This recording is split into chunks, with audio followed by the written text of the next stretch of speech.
Hey, everybody. Welcome back to the Sackhoff Show. Thank you so much for listening. I'm really excited about this week's episode. I get a chance to sit down with my friend Katy O'Brian. If you don't know Katy O'Brian, she and I met during The Mandalorian. She plays Elia Kane, and she was in Ant-Man and Wasp, the Big Baddie Gentora, and you might know her from Z Nation and The Walking Dead, but she's a total badass. Her new movie, Love Lies Bleeding, not quite new anymore, but it's a phenomenal movie. And I really loved sitting down with her. We get in depth on a lot of really interesting stuff. We talk about how she got her start, how she used to be a police officer. Come on, like such a transition from that to acting. And we just touch on a lot of really cool stuff. And I really am excited for you to hear this interview. If you don't know Katy, you'll get to know her a little bit more. And then I'm sure you're going to run out and check out every one of her projects because she is a star in the making, in my opinion. Stick around for after the interview. We're going to respond to comments and we're going to get into that Mailsack. So you can jump in the sack with me after this episode. And I can't wait to do that with you. So I will see you after the interview. I'm going to get out of your way so you can enjoy my friend, Katy O'Brian.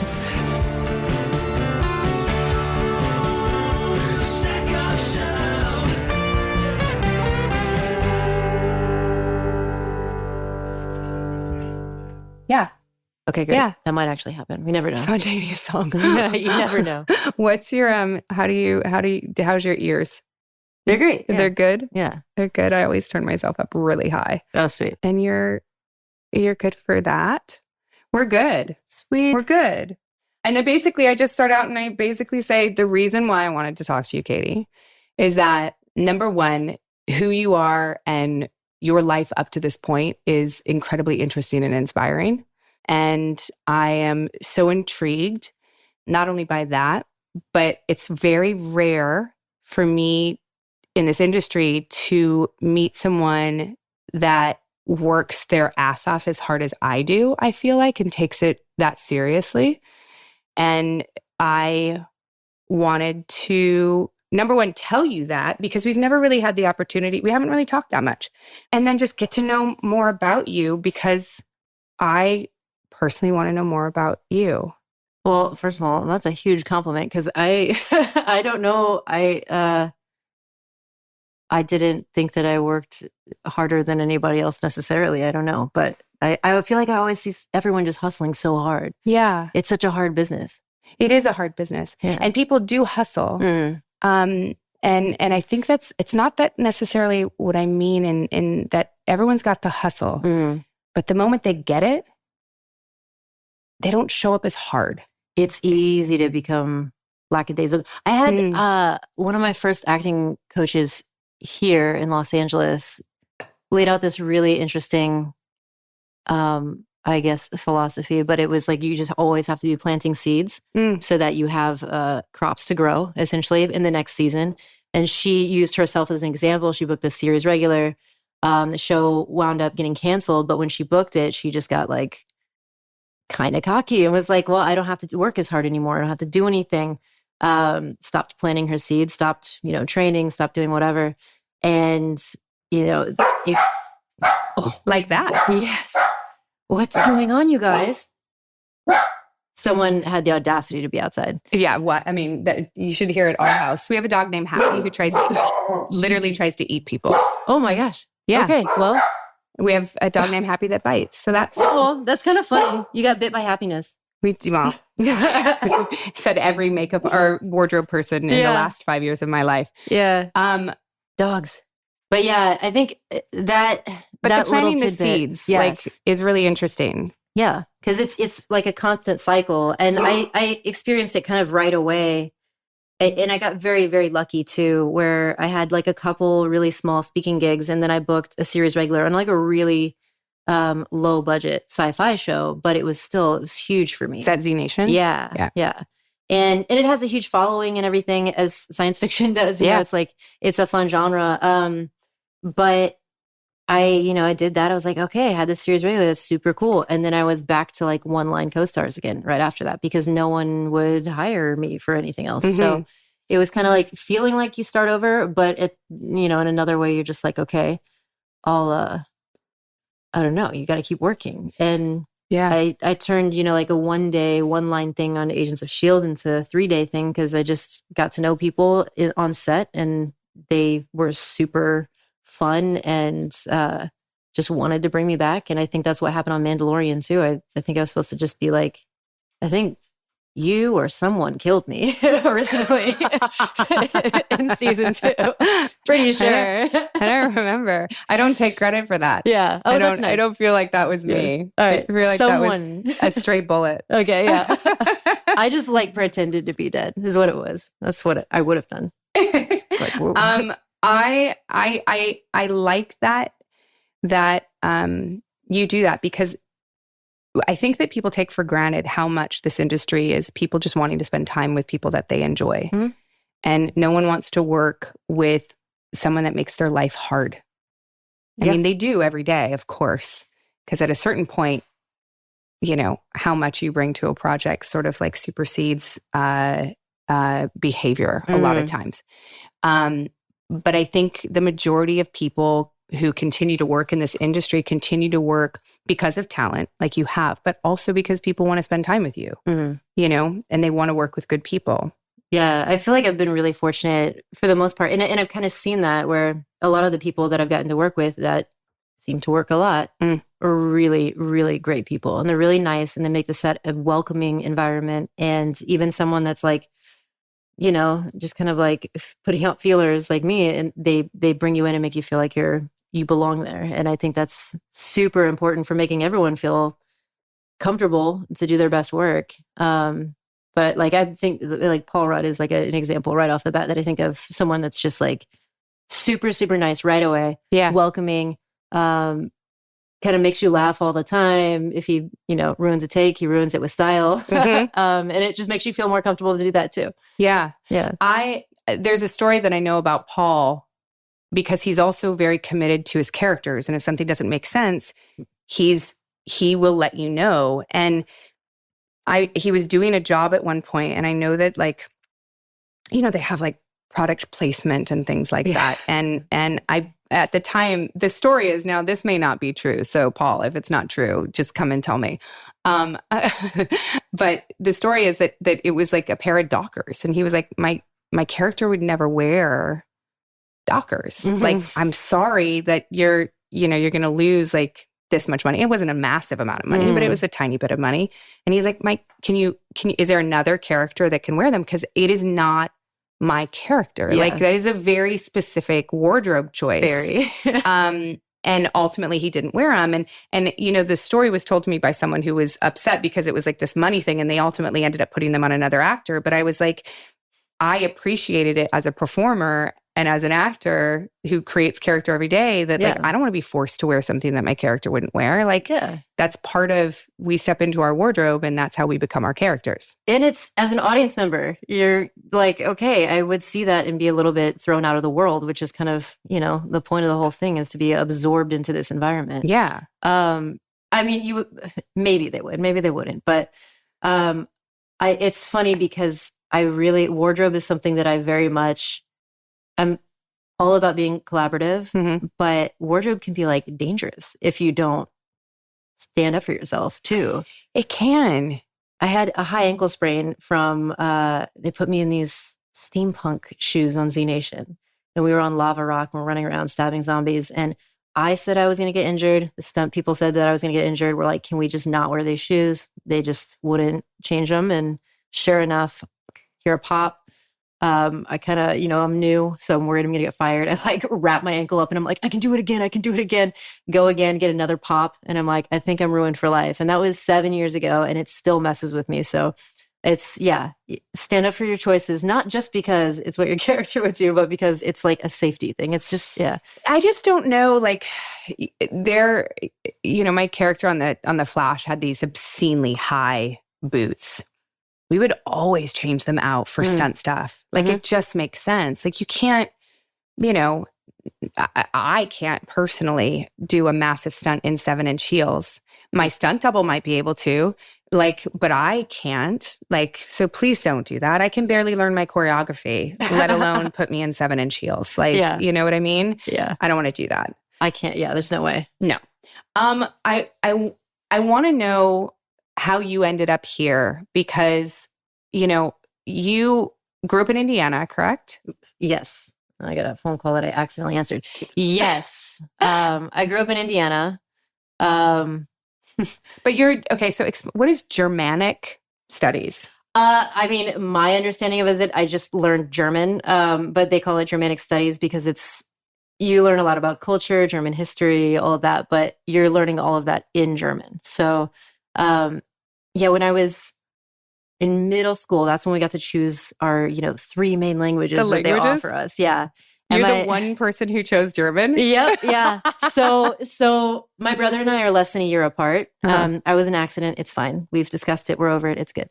And so we were really close as kids. And my mom speaks French, Spanish, and Italian, or did better at the time. And so when we got our choice between Spanish, French, and German, my brother chose German. And then he said, why don't you also choose German? And then we can have a language that we can talk around mom. That she doesn't understand. Oh, so that's why I did it, simply to be able to speak with my brother. And you speak German? Yeah, I do. I'm definitely rustier now because we used to write college essays in German. Oh my God. And my brother somehow kept it up a little bit better than I did. But I still understand and can speak it probably with horrible grammar. My German teacher in school, well, not mine, our German teacher in school, I believe was also the journalism teacher or like the newspaper person. And I remember specifically not wanting to take German because he was a chain smoker. Oh, interesting. And it smelled so bad. His breath it would kill a skunk. Oh my gosh. It was horrible. Horrible. I know what you're talking about though. And did it like fill up the whole classroom? Yes. Is this in high school or? Yes. Yeah. Yeah. And so in high school where I grew up, you have to take 2 years of foreign language. Okay. And so it was, again, French, German, Spanish. Mm. And I chose Spanish. But one of the deciding factors was the fact that I was like, I can't sit in that classroom. That's super fair. It was awful. That's really fair. I'm sensitive to a lot of things, smell being one of them. But I can't. And also, I feel like, because I'm allergic to an annoying amount of things. Are you really? Yeah. And cigarette smoke is like a big set off for me. Like even if I kiss someone that's been smoking, I like get a little itchy throat. It's not great. What is something you're allergic to that you wish to God you weren't allergic to? Besides all the animals that I own, citrus. You're allergic to citrus? Yeah, I'm allergic to citrus. What does it do? It just makes me really phlegmy. Okay. So I still deal with it. And then I don't know if it's an allergy, but it's like an intolerance, but soy. And only because soy sauce is unlike half of my favorite foods. So it's annoying. I have a slight allergy to kiwi fruit. No. Yeah, it's traumatic. That's fruit. I know. It makes my tongue fuzzy. Okay. Yeah. So do you like power through or you're like, no, I shouldn't do this?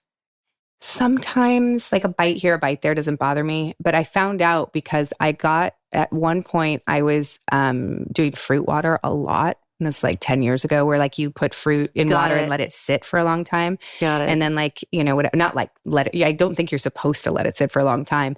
But I made a big batch like strawberry kiwi fruit thinking this is going to be amazing with some mint in it. And I made so much of it that it sat in the fridge overnight. Okay. And I drank it the next day.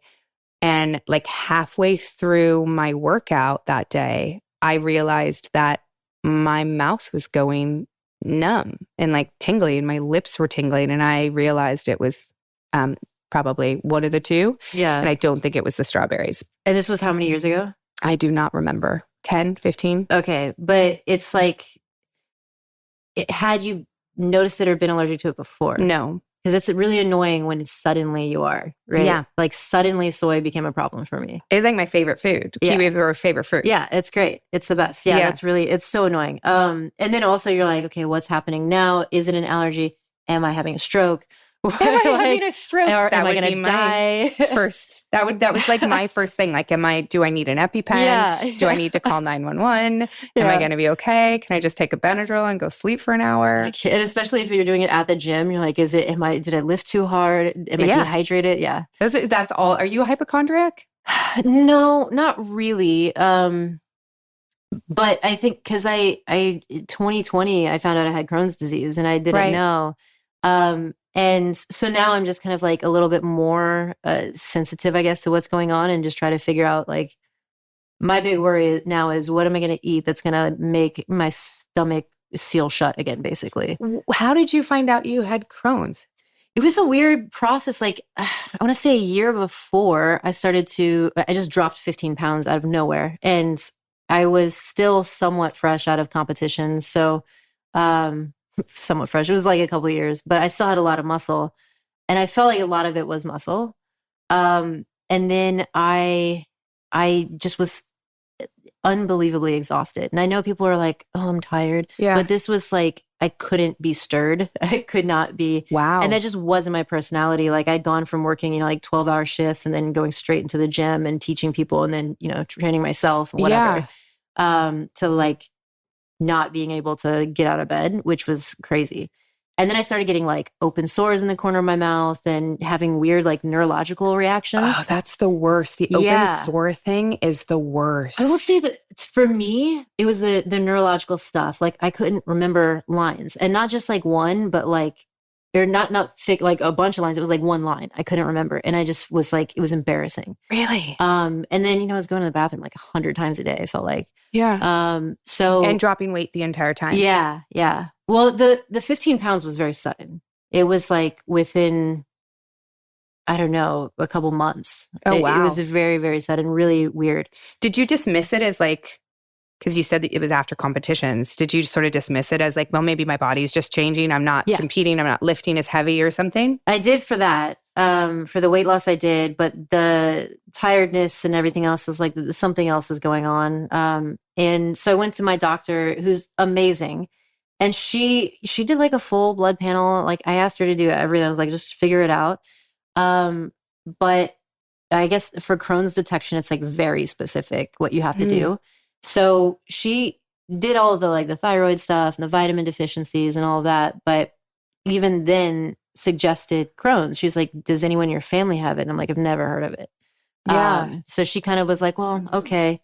And then it might not be that, but just kind of, I don't know, watch what you eat, I guess. She was hesitant to go further than Did she do the testing at Crohn's at that point? No.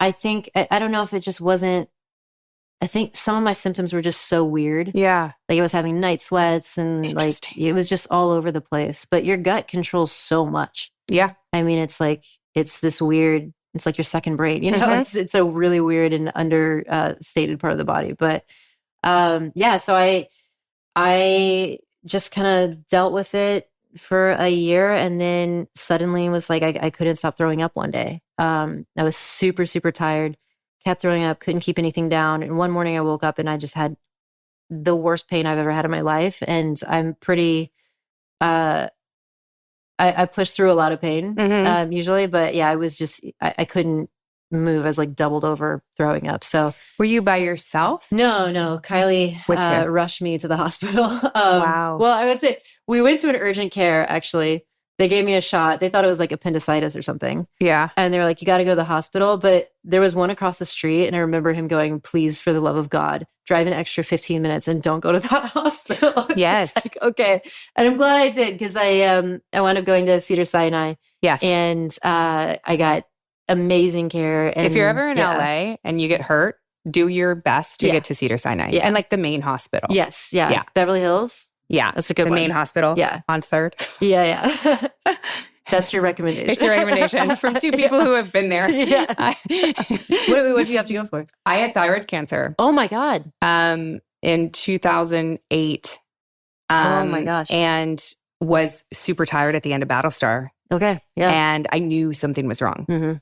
And I was dismissed like the whole time and also not taking it very seriously because I also was like, not very healthy at the time. I was like smoking and drinking and I was like a 28-year-old that like really just I sort of thought I'd live forever. And finally I was at the gynecologist and she like felt my throat and was like, you have a lump on your throat. We should get it checked out. So, and it all was connected. Yeah. Tested my thyroid, the whole deal. Yeah. That's so scary. So, but Cedars. But so were you like hypochondriac before that? Because I could see why something like that would definitely make you a lot more. I don't remember being a hypochondriac about like health before that. But when that happened, it sort of became like, when's the other shoe going to drop? Exactly. Yeah. I totally get that. But maybe that's a reason I should be in therapy. I'm not. I'm a big fan of therapy. I know everyone is. And, I think that it's great for everyone. If you find the right person. You got to find the right person. Yeah. The wrong therapist it's like, ending up at the wrong hypnotherapist. Yeah. It's like, you might be barking like a dog. Well, hey, look, that's the goal for some people. So there's this guy in Japan that has created his own dog suit and he like has someone walk him around in it and stuff. I know. If you guys could see the look on my face, it's mortified.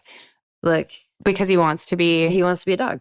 Look, one of the people in the world that I've met that is like the highest paid person who has the most like flexibility with their life and their career is a dominatrix. That's awesome. And she said at one point, not to me, to someone else who is a very reliable source. She said, had I known that I didn't have to sleep with men for money, I would have stopped being a prostitute or a call girl many years before and just been a dominatrix. And she basically was like, this is what she does now. And she doesn't sleep with anyone. She just, bats them on the butt and they dress up like dogs, I guess. Yeah. I met one randomly who has been celibate for like 10 years. Yeah. And I'm like, go for you. Listen. Get your check, live your life, have fun. Exactly. Yeah. You get that house any way you need to. That's right. I'm fine with it. I'm not here to yuck anyone's yum. Do your thing. Yuck anyone's yum. I love it. Be a dog. I love it. Do what you're gonna do. Yeah. But so you go and you finally get diagnosed with Crohn's disease, like after you were at the emergency room. Was it sort of one of the first things that they tested you for, or did they? It was. And it was funny. It was like good cop, bad cop with like doctors, because one was like very specific and one had bedside manner. So it's like, I was sitting there and he's like, what did he ask? Like, were you in this region of the world or whatever in 2019? And I was like, what? And the other lady's like, so have you been eating anything that might have upset your stomach? And it was just back and forth, like the interrogation to the like kind of questions that I guess she phrased them in a way that made it make sense. Yeah. As opposed to like, am I also up for a crime? Like, do you think I'm a spy? Right. What have I done? When's the last time you took ayahuasca? Right. Like, when you is this being recorded? Yeah, exactly. Yeah. Were you in Prague? Yeah. So apparently the testing for it is kind of, it's not like 100%. It's kind of just guesswork. Huh. So it's kind of like you have these symptoms that are symptoms of this disease. So they treat for it. And if the treatment works, then it's like, we're like 90% sure that it's Crohn's. So it could be some other random IBD, whatever. Yeah. But the treatment's worked. So obviously it's probably Crohn's. Yeah. But a digestive disease, it's like really, it's guesswork still, it seems. Can you look back on your life growing up? Did you have symptoms earlier that you dismissed, or was it just complete like sporadic onset? Maybe, but I mean, the hard thing is, it's like a lot of people, when they get nervous, get diarrhea. Go to the bathroom a lot. Yeah. So I'm like, I can't really guess from that. Because as a kid, you're like, I'm a nervous person. I don't understand. I'm a nervous wreck. Yeah. But I could definitely tell that it got worse after a certain period of time. And then I start to go back and wonder, like, when I was bodybuilding, I would do like amino acids and all these multivitamins from GNC, and like you'd be like, okay, well, none of this is FDA approved. Yeah. Like, what have I actually been putting in my body? There's nothing that that regulates it. So it's like maybe that could have caused it, or found out, I was eating like a ton of ramen. I love ramen. Yeah, I mean, listen. Yeah. Yeah. And it's Ramen's LA. amazing. It's so good when I moved here. And it's so cheap. It's so cheap, but there's so much garbage in our pork. Yeah. And I didn't know that until I think it was either like Singapore or somewhere. They started to like allow US pork, and there was a riot because it was. I had no idea. So our pork is not good? It's not. I'm sure some of it is, but there's like a chemical that they use, of course, to like, can't remember what it does. But if you look it up, it starts with an R. I'll look it up. And it can be really toxic. And I was eating a buttload of ramen. Like, so I'm like, okay, maybe it was that. Or like, I love hot Cheetos.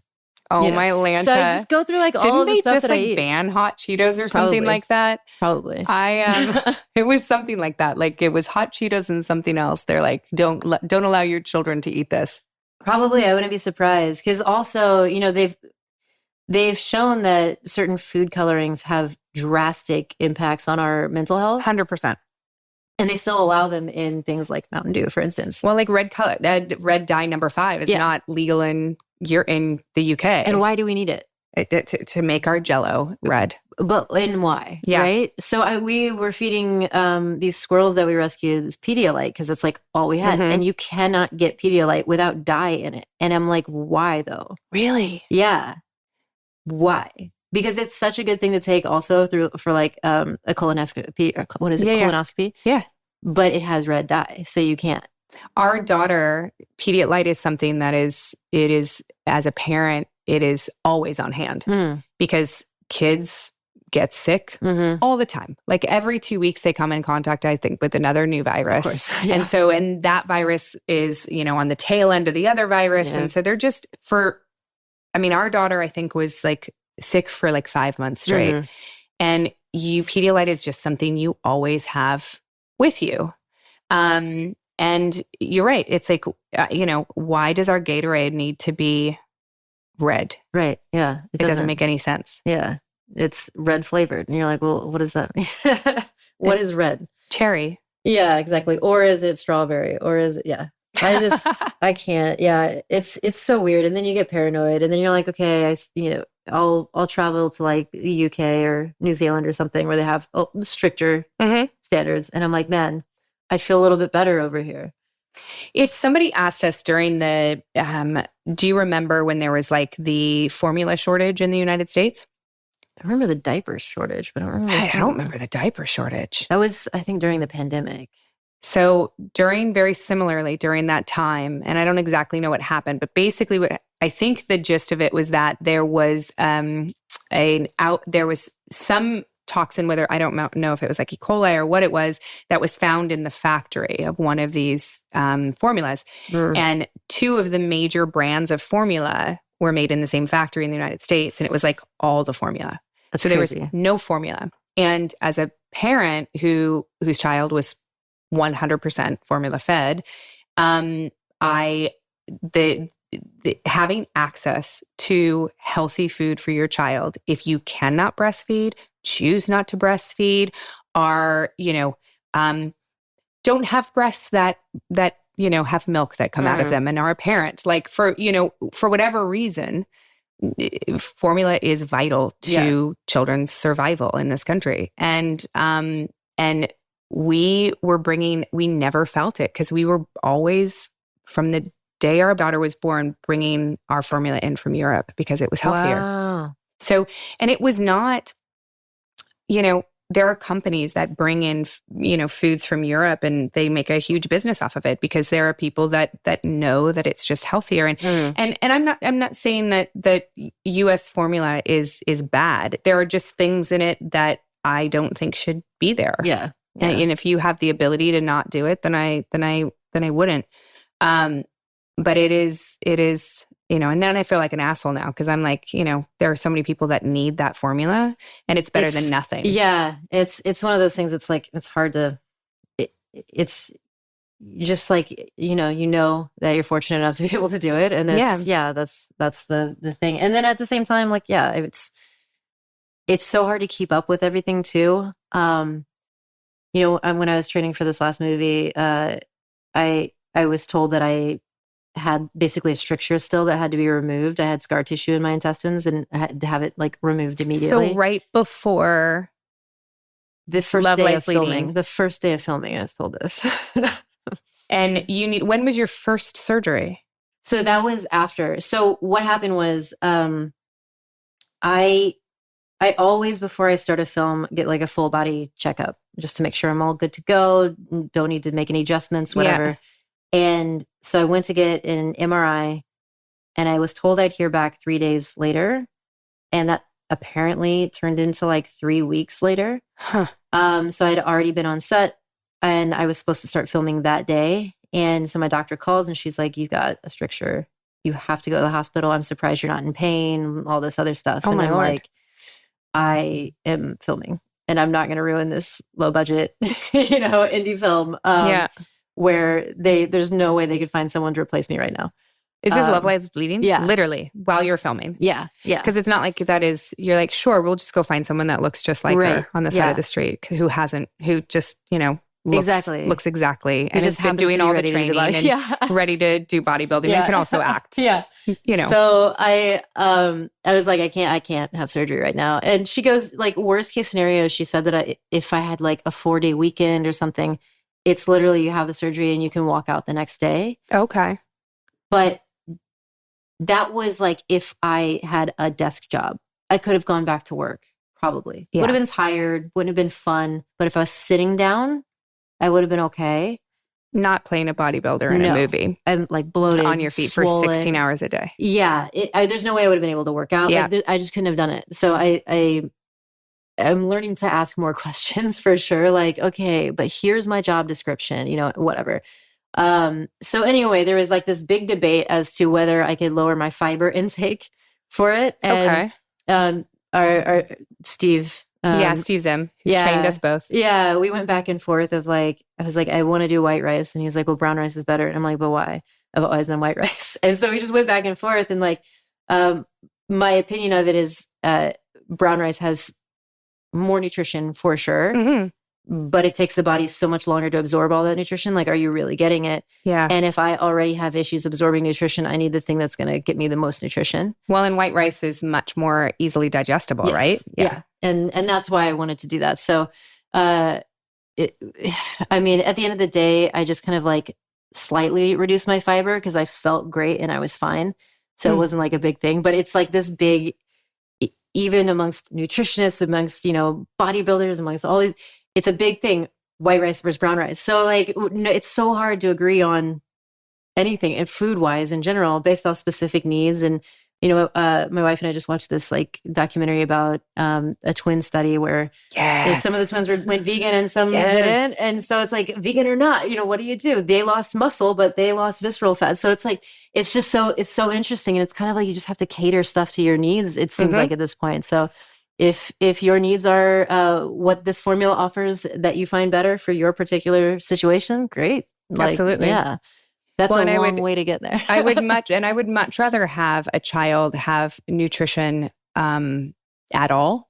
Yeah, for sure. Than have a mother or a parent feel shame over not being able to provide that to them. Yeah. So yeah. And that's my opinion. 100%. Yeah. So I want to go back just because I feel like we went fast forward into like present day. And I'm so curious about Indiana and, you as a kid and your martial arts and ending up in law enforcement. And tell me how you ended up in law enforcement. Well, so, the martial arts side of things, I started karate when I was 5. I was bullied in preschool. For no reason. It was just really silly. But like a group of 5th grade boys would just like harass me around the playground. In preschool. Yeah. Where were their parents? Not at school. Not at school. Nuts. So my dad signed me up for karate, and then he's an athlete. So he signed up himself and my brother. And that was like a family thing that we did. And it was really fun. And I loved martial arts since then, I took a couple gaps here and there for like, marching band and school plays and little things like that. I was in band too. What'd you play? In trombone. Oh my gosh. Okay. What cool. did you play? I was percussion. Okay. Yeah. All right. Yeah. Trombone. That's like, it seems like the hardest one for me because there's no like notes. There's no notes. Yeah. It's like guesswork. So that was the easiest one for me because I didn't know how to read notes. Okay. So I played by sound. So I was like, I can figure it out. That's incredible. I wound up at Indiana University, and I was kind of thinking at that point, okay, I probably should come up with a realistic career goal. Mm-hmm. And my career thought was either psychology or psychiatry. Okay. And says the person who is not in therapy. Right. I know. The irony. I know. But I was always really curious about how the human brain works. Yeah. And just how people work. I always felt like I was like a little bit of a weirdo and a misfit. And it was kind of like, I should just study people to figure out how they function. I don't know. And then I also started to get like very heavily into martial arts again in college.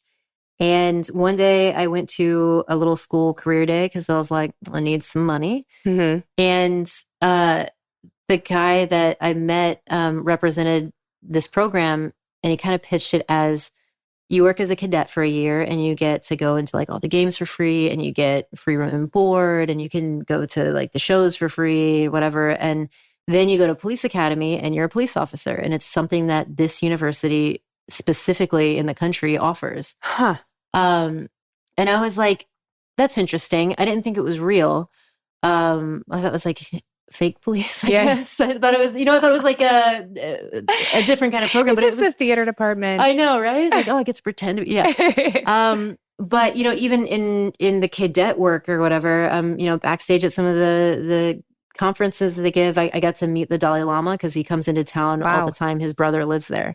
So I got to meet him, and then I went through police academy, and I think it was like a little bit before where I started to realize it was like, oh, you're like kind of an actual police officer, but for campus, so it was like, you're not doing bank robberies and stuff, but you're on campus. For campus. That's so interesting. So I just stuck with the program because I tend to stick with things. Mm-hmm. And I wound up I got to escort the Princess of Thailand around. I got to have some really interesting experiences, I guess, as a 20-year-old in law enforcement, which was insane.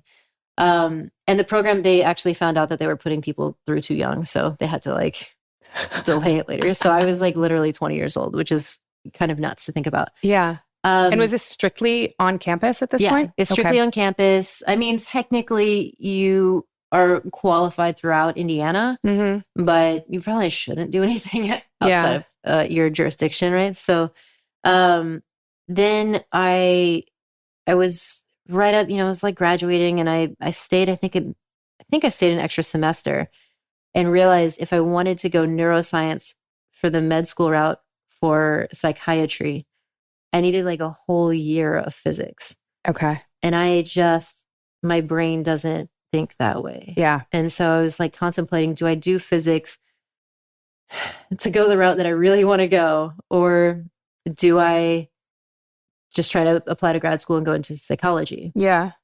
And it was kind of funny because like when I was in school, they were kind of discouraging us from going into psychology unless you wanted to do like social science research. Why? Because it was so crazy. This lady came in and she's like, you just listen to people with the same problems over and over again and have to make them feel better about themselves. And I was like, wow, that's not the job for you. Thank you so much. I feel like you are really, really bad at a really bad, example of this. Yeah. And there's what I was worried about was, I mean, at the end of the day, my own emotional maturity too. I'm like, I don't know if I'm going to give the best advice to somebody. I haven't lived life. I don't know anything.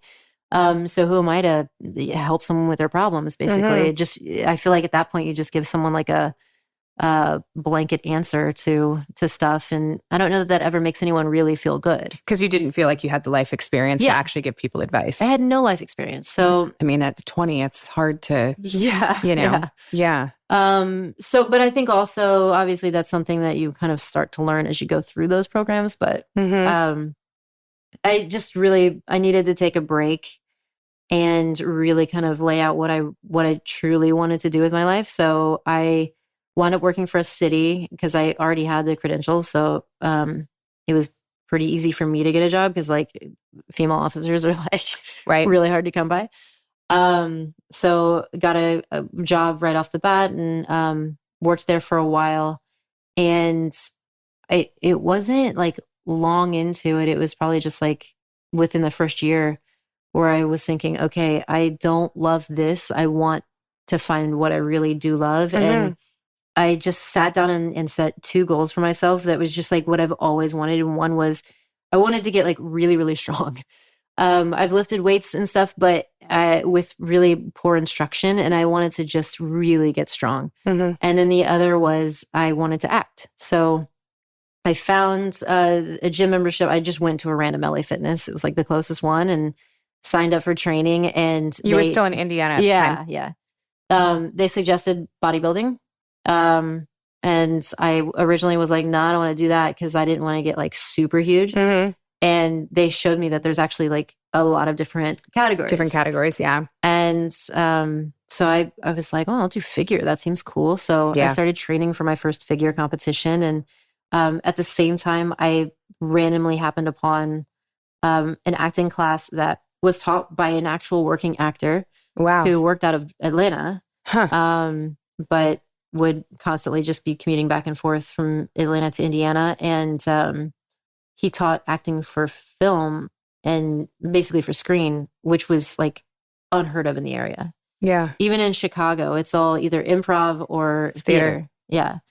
So found that class, and it was, I think my big hold up with acting was not just that I didn't know if I was marketable, but I didn't think I could like crush those emotional barriers. So I have 3 brothers. It like my whole life was like, just suck it up and get over it. Right. Not wear your emotions on your sleeve and be able to accurately depict that. Yeah. So I even, I had an ex who was like, what are you feeling right now? And I couldn't even figure it out. Like I had no idea. So was that just because growing up and you had those 3 brothers that emotions were just one of those things that you just didn't convey, or were accessing those emotions? Like, were your mom and dad emotional? Or so it was very much just like, this is what you were taught. Yeah. It was a very stoic house. Like, I mean, we didn't even, we didn't yell even that I can think of in our household. Like if you're angry, it was like a passive aggressive anger, and then you just got over it and then you're back together. It was really weird. I mean, looking back at it now, it's kind of weird, but it gave me an interesting perspective too, because now I understand that. Like if I'm with someone, even a friend, whatever, and they suddenly get a little passive aggressive, I understand that. I don't take it as offensively as like, for instance, my ex would when I was that way, because I get what's happening. So it's just one side of I guess, emotional exploration. I'm the passive aggressiveness is something that I do very well. Okay. Yeah. So I get that. Yeah. You personally do it. I get it. Yeah, I do it. Yeah. Yeah. I've had to learn not to. I've had to learn to actually not be passive aggressive and actually be honest when I'm angry. Yeah, because for me now, kind of on the other side of things, because I've had to do a lot of work in terms of being able to access how I'm feeling. And sometimes it's okay to not know. And it's okay to wait it out until you do know. Because I think, the other side of things, when you lash out, it's like the other extreme. And then you regret that too. So I think, it's important to take your own time, and it's important with whoever, you need to take the time from, for them to understand that as well. But at some point, I think too much passive aggressiveness or too much of that emotional withholding is kind of abusive, because it's like, I'm withholding something from you and I won't tell you why. And then that's driving the other person crazy because they don't know what they did wrong, or they don't know how to fix it, or it's like, what do I do to... It's very manipulative. It's a survival mechanism in a way. But yeah, so that's kind of where I thought one of my big roadblocks was. And taking this class, we did some interesting exercises, and one was like basically called a coffin drill. I don't know if you've done that before. No, I've never studied. Oh, okay. So there are certain aspects where I'm always so curious what people learned. Yeah. Well, this, it's like a little class, right? So the teacher went to IU for theater. So it was kind of getting like a little taste of it. But this exercise, it's technically, they say it can be traumatic for some people. So you have to put this like disclaimer on it, like only do it if you feel comfortable doing it. But you basically just, you're sitting across from someone like we're sitting now. Yeah. That person has just like a blank look, and it's not like a bored look, anything like that. They're engaged, but there's no judgment. Okay. And you can say something that you've never told anybody that you need to get off your chest. You can talk to someone who's dead that you wish you could talk to, or and you just say whatever you need to say. And it's this huge emotional burden release. It's like weird. And I did this exercise, and you got the whole class around too. So you're being observed, and everyone is quiet, everyone's respectful, and they're, just listening. And so I did this exercise, and I talked to someone. It was one of my buddies who had committed suicide. And I had seen some signs, but felt like I didn't want to, I guess, embarrass him or something by getting involved. Yeah. And just like basically checking up on his mental health. And I felt like a lot of guilt about that. And so I just kind of like let it out. And I'm just sitting there like bawling my eyes out in a group, which I never thought I would do. Wow. And I feel like it just kind of like, it freed me in a lot of ways, because it let me have my little conversation with my buddy, but also like let me say like, oh, it's okay to be vulnerable in front of people. And I think that was like, it was also so cathartic, because it was like, in a way, therapy. It was like, what I needed was to let stuff go and like let stuff out. And then I started to be able to connect so much more with characters, even if like I didn't have the same life experiences as them or whatever. So I read this part where I was, it's like a 75-year-old woman who felt guilty that her, it's like, I think it was a Will Smith movie about concussions or something, but it was like she felt guilty that she kept letting him play football, and he kept getting concussions more and more, whatever. So I'm reading for this like 75-year-old woman just as an exercise in class, and I'm feeling it so much. So I was like, okay, I think I can actually do this. And I think that class for sure gave me the confidence that I needed to take the next steps. Well, I think that's what acting is at the end of the day, is successfully being able to, without judgment, sit in somebody else's experience and connect with that emotionally, and convincingly, portray that. One of the biggest roadblocks in acting is when you stand in judgment of the character that you're supposed to be playing. Yeah. So I completely understand that. It's what a cathartic experience, though, to sit there, and such a trusting experience to sit there in front of a bunch of people and like be that vulnerable. Yeah, it was wild, because again, growing up, it was like, don't let anyone see you cry. Wasn't something that anyone told me, but it's something that I felt like I had to do. Yeah. Like my mom never sat me down and was like, don't cry, don't let everyone, Well, your parents lead by example, right? And if that was something that you, so you emulate that. Yeah, exactly. And then, at the same time, I just feel like a lot of things kind of like, crossed over in a way that it just like allows for growth. So at the same time, I'm working in law enforcement, and I'm seeing at least this part of the world that I would not normally have access to, because you're having to go into situations that people call you to go into because they don't want to, because it's not safe. Because it's not safe. Or it's scary. Or did you have weapons? Yeah. As students? Yeah. Crazy. I know. It was really crazy. Like thinking back on it, it's like absolutely insane. Especially on a campus. It's like really weird. But this was in the city. Yeah. And so I'm starting to experience more things. So a lot more people with, we're getting a lot of domestics, drug addiction. We're getting, we're actually getting bank robberies now, we're getting, it's like on all ends, but then it's also, someone's dog pooped in my yard. So you'll go from, Right. I think one day I literally did go from something like a bank robbery to a dog poop call. Listen, a lot of shit starts with dog poop in yards. Yeah. A lot it of does. shit. I tried, someone pooped in front of our yard. They let it was a huge dog. I'm not sure, but it was a big pile of poop. And it made me so upset that somebody wouldn't have cleaned up after their dog that I was trying to find it on our security cameras because I wanted to shame this person so bad if I ever saw them again. So I understand. Well, this was crazy though, because like, I don't like when people poop and leave the dog poop because, if you have a puppy and it sniffs that, then they can get sick from it. Like it is irresponsible for a lot of it. Or people step on it. People step in it. It's rude. There's nothing else to say. It's rude. Yeah. So this situation though, the person was taking their dog on a walk. The dog pooped. They started to pick it up. It was in the bag. Yeah. The homeowner came out and yelled at them just for letting the dog poop on their yard in general.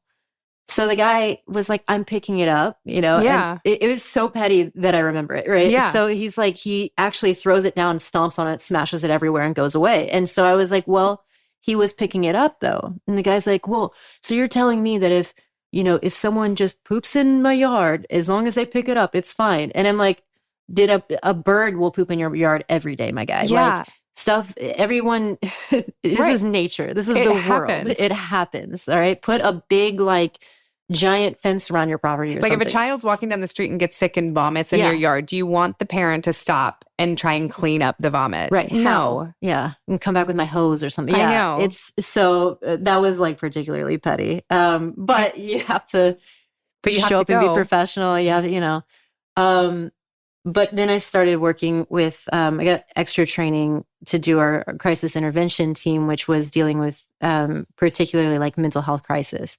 So it was suicides in progress. Right. It was cause for autism, dementia, if someone's having a mental health breakdown, things like that. And that's where I feel like it's a job that can make you jaded in a lot of ways. A lot of times it's this is not what it's not very rewarding a lot of times. In what way? In ways of I mean, I personally think a lot of laws are unjust. Yeah. And so to have to enforce an unjust law feels really gross. Yeah. And I can understand why certain laws are written the way that they are for some reasons, but if you follow them to the T, then it's just it's really ridiculous. Yeah. Understood. So yeah, oftentimes you just it's like a hollow feeling. And then also, I personally, when I was encountering people, never felt with the exception of maybe one person in a total 7 years, I encountered any really bad people. You're not you're thinking, oh, I'm going to take bad people to jail. And I don't feel like I did ever. There's a myriad of different reasons why people have mental health issues and breaks and mental health issues. Well, it's not even the mental health stuff. It's just even if someone, got in a fight, I just okay, this person did it. I can see the trail and why they did the actions that they did. Mm-hmm. I can totally understand why they did that. Mm-hmm. And it sucks because it interfered with this group of people or this other person's life. But I don't think they're a terrible person. Right. And now you have to take them to jail. And I got to take them to jail. And basically just to have a place to put them. And then they're going to charge them a bunch of money and nothing's going to get fixed. This person's not going to get help. And change their behavior because it's not really incentivized to do that, No. And a lot of times just putting someone into that system, it is a catalyst to actually put them in a direction that's actually going to lead them into more trouble. Yeah. So it was difficult to feel I was helping all the time. But at least in that program, where I got to work, I guess, more intimately with people, I felt like at least I got to give them a little bit of relief for a moment of the day. And even if it was, being hey, look, we have to take you to the hospital today. You do it with the hope that they will get the help that they need there. Yeah. But then again, you're also starting to see okay, the hospitals are full. So if this person isn't actively stabbing people or something, they're just going to release them. And there's no way to enforce, obviously, the way, like getting treatment or anything like that. It's such a serious problem in our country that we're just, that there in hospitals are not enough beds. There's not enough help. There's not enough compassion. It's just multiple problems. Yeah. Yeah. So it's hard to see. And, you kind of almost feel like, what are we doing? Do you feel like that's sort of why you see police officers that are just so jaded after they've been doing it for 25 years? Or do you think that they were always, do you think that there are certain people that just shouldn't have been police officers? Or do you think it's the system that makes them that jaded? It's everything. I think, there are some people that it's a position that gives you a lot of power, and there's some people that just want to trip on that power, for sure. And there are some people that's like what everyone in their family's done, so that's why they do it. There's some people that like me that accidentally fell into it, and that's what they but I can't begin to describe what everyone feels after a certain period of time. I think certainly some people feel jaded just because they feel like, in a way, helpless because there's nothing, they feel like they're maybe not accomplishing much. But at the same time, some people probably get a great reward from it and are able to find ways to accomplish goals that they need to accomplish. I don't know. But for my experience, it just wasn't for me. Yeah. When you decided to move to California and be an actor, were your parents like, what? No. I think they were a little relieved because it's safer to be an actor. Well, I think depends on who you ask, I guess. That's true. It's safer theoretically to act on screen than and I had friends out here too, which was really helpful. So I think they knew I at least had people to fall back on, I guess, if I had to. I wasn't and I don't know, I think they just had confidence in me too. I've always been like very type A. I've always made pretty well thought out decisions. I'm not very spontaneous. Okay. So I had saved up a bit of money. I had started to lay out a plan and a framework, and I think that they knew that was my personality and that it was going to be fine. And the worst case scenario is I moved back home. Right. Like you always had a backup. Yeah. In a sense. In a sense, yeah. That was 2016 that you moved to California? I think so. Yeah. Yeah. Just like a dream in a car. And did you literally just drive out and you were like, this is going to be awesome? I think I did. Yeah. I drove out and I was like, this will be awesome. And, I definitely right away realized how expensive LA was. That was like the biggest shock for me. Yeah.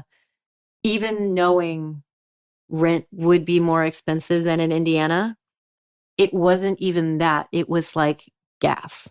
Oh yeah. Is like 3 times the price here. Well, and everything's so spread out. You can go through a tank of gas in like, 2 tanks of gas a week, depending on where your auditions are and where you're going. And like, I mean, it can get crazy. It's nuts. And I also like,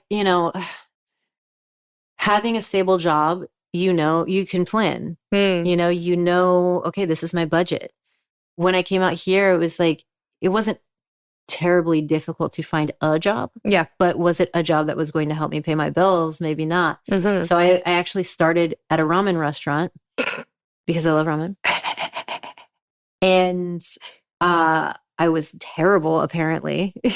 How are you terrible at ramen? So I'd only worked there like 3 weeks, I think. And they brought me upstairs and they're like, you're fired. And I'm like, why? And they go, well, we're going on a vacation for like a month or something. And we really needed someone that could kind of like take over right away. And I'm like, I have never worked a serving job in my life. You knew that when you hired me. Yeah. I didn't know you were leaving for a month. Yeah. I was just chilling, I'm like, I'm working like, the day shift. Maybe you should have told me that like, this was a position that was going to have more responsibility very quickly. Or don't hire me. Or don't hire somebody with zero experience in the ramen game. Yeah. So didn't realize ramen was so hard. It really isn't. On my end, it shouldn't have been. Yeah. I think I messed up a couple times because it's like a all digital order form now or whatever. Yeah. And like sometimes people get the same order and I thought would click like the ×2 and submit it, but apparently didn't. I don't know. Oh. It's technology. Maybe I messed up. Maybe the machine did. I don't know. It's probably me. Are you bad with technology? Yep. Me too. I am. I'm very bad. One of the reasons I stopped wearing my Apple Watch is I couldn't figure out how to use it.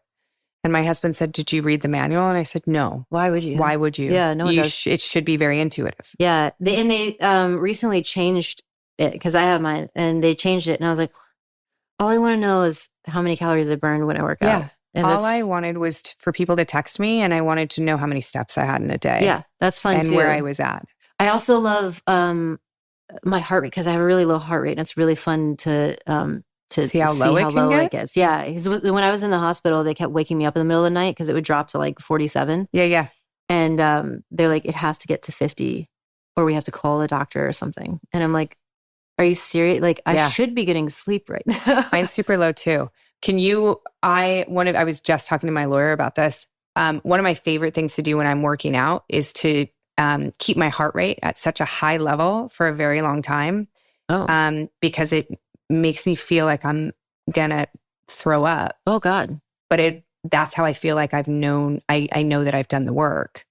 Is like, I love that space of like 165 to 170 in cardio. Not like any higher, I like 172 maybe, but to see how long I can hold that intensity is so much fun for me because my heart rate is inherently very low as well. Yeah. I think we enjoy exercise for different reasons. You like to lift heavy shit. I like to lift heavy shit, and I don't like to feel like I'm going to throw up. I like to kill myself in cardio. Yeah. But it has to be intense cardio. Like to get your heart rate to that level, that's not just like running on a treadmill. No. That's like going for a hike at like an obscene level and like seeing if you can run to the top. Yeah. Instead of walk up. That's uphill sprints, which is just my nightmare. Oh, I love it. That's incredible. But that's, there's different people in this world, and I love that for you. Yeah, I love it for you too. I really do. Like, I love the fact that I've always been intrigued by fitness competitions. Yeah. But I don't have that willpower with food. Yeah, that surprises me. I always look at it as like temporary in a way. I mean, if you're really competing, like you do have to, even on off season, you still have to have nutrition. Yeah. But like I will go not ham, but I still eat pretty much what I want. Yeah. When I'm not working for something. Okay. But I am starting to like not overdo it. Cause I would eat like if I was really like being strict for long periods of time, I'd be like, okay, this is my cheat day. So I'm going to finish this meal if it kills me. And it would. Like it didn't feel good. It's like you're sitting down and eating like as much as like The Rock would. Yeah. That would be my goal on cheat days too. Right. To try and eat that much food. Yeah. So I always think of now these like getting super fit, super lean as like a temporary thing. So that then the rest of the year I can just chill and like eat normally, I guess. Being that lean, because Steve Zim, who trained us, getting myself down to the leanness that I was on Another Life was one of the most fun and hardest things I've ever done. Yeah. To get my body fat down that low was not fun. My periods started to change and I was like, and now we've crossed that line. Yeah. Like I'm at such a low body fat that I'm screwing with my, physiological self, which is not a good thing. A lot of people don't realize how unhealthy it is, especially for women to stay sub like, I mean, really 20% is like a really good range. It is. But sub 15 can get pretty dangerous. Yeah, I was down at like 11. Yeah. It's dangerous. Long term. Yeah. I maintained it for, I think, 3 months. Yeah. And that's great. That's a long time though. It was not easy. Like it was not easy. Yeah. Yeah. I was fortunate for Love Lies Bleeding. I got to, it was like a 2-month kind of, maybe a little bit longer because I think they told me like 2 weeks before. Yeah. Cut essentially. And the last, one of the last days was the bodybuilding competition. Okay. So I got to kind of like, do it in order? Yeah, do it in order. And we shot almost in order. But I do remember like one of the early days, because we shot all the apartment stuff first, and which is like all of our sex scenes, which was awful. Not fun. It's just right away. They're like, Katie, Kristen, Yeah. Kristen, Katie. Nice. Now go. Yeah. Yeah. It's like, oh my God. And it was crazy. But I also, it was like early on, I have this scene where I'm in my bikini and I'm like posing in front of the mirror. And I remember being like, I don't look like I'm going to the contest tomorrow, like at all. And I remember being on my period and being like really bloated. The shit that female athletes have to think about. Yeah. Yeah. Men don't have to think about It's this kind of crazy. stuff. Yeah. Yeah. And yeah, I did like a whole dehydration cycle for that last week. And it was like all of these things where but I will say, I was glad it was 80s bodybuilding, because if it was different modern bodybuilding, it would have been so much harder. Yeah. Cause it was, correct me if I'm wrong, like a thicker type of, what's the difference? Cause that would have been aesthetically me looking. Some of the girls now are so cut and so lean that it looks unnatural. It's probably unnatural. Yeah. So that's one of the things now is that, and in the 80s, it was where they really started to, like, steroids started to come in even in women's bodybuilding. Okay. I remember the women getting bigger and bigger and bigger just because of American Gladiators. Yeah. Yeah. Yeah. And late 80s, that was when it really started. And they were also starting to come up with like what the new aesthetic was that they wanted for women's bodybuilding. And even I saw, even as I was competing like 10 years ago, it was changing every year. Yeah. And so now even it's a different game than when I was competing. And it's getting more and more dramatic.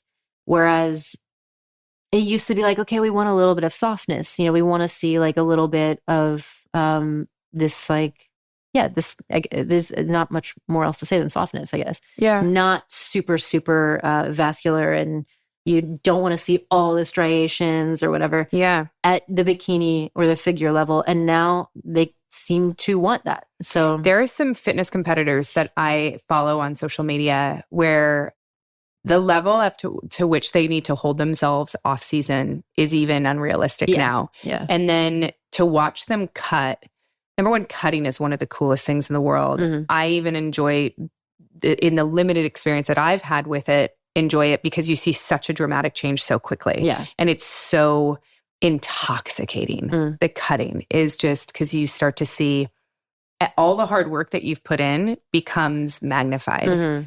I look at some of the women and it just like, again, doesn't look natural. Yeah. It's like, to get that lean with as much estrogen as you would think you would have is, unless you have some, because I don't want to sit here and accuse everyone of doping, right? No, like, of course not. Unless you have some like killer genetics. Yeah. It's not going to happen. And it's definitely not going to happen safely, and it's not going to happen long term. Yeah. So a lot of the reason people use steroids isn't necessarily just to get bigger. It's to maintain that muscle through that cutting process. Yeah. Because your body will just eat the muscle.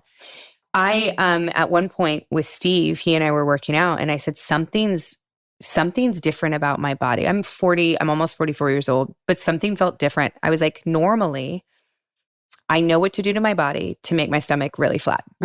I can do it. I know what it looks like. I can make the muscle that I do have that I maintain year long, I can make it pop if I have to. And I said, something's different. He said, go get your hormones checked.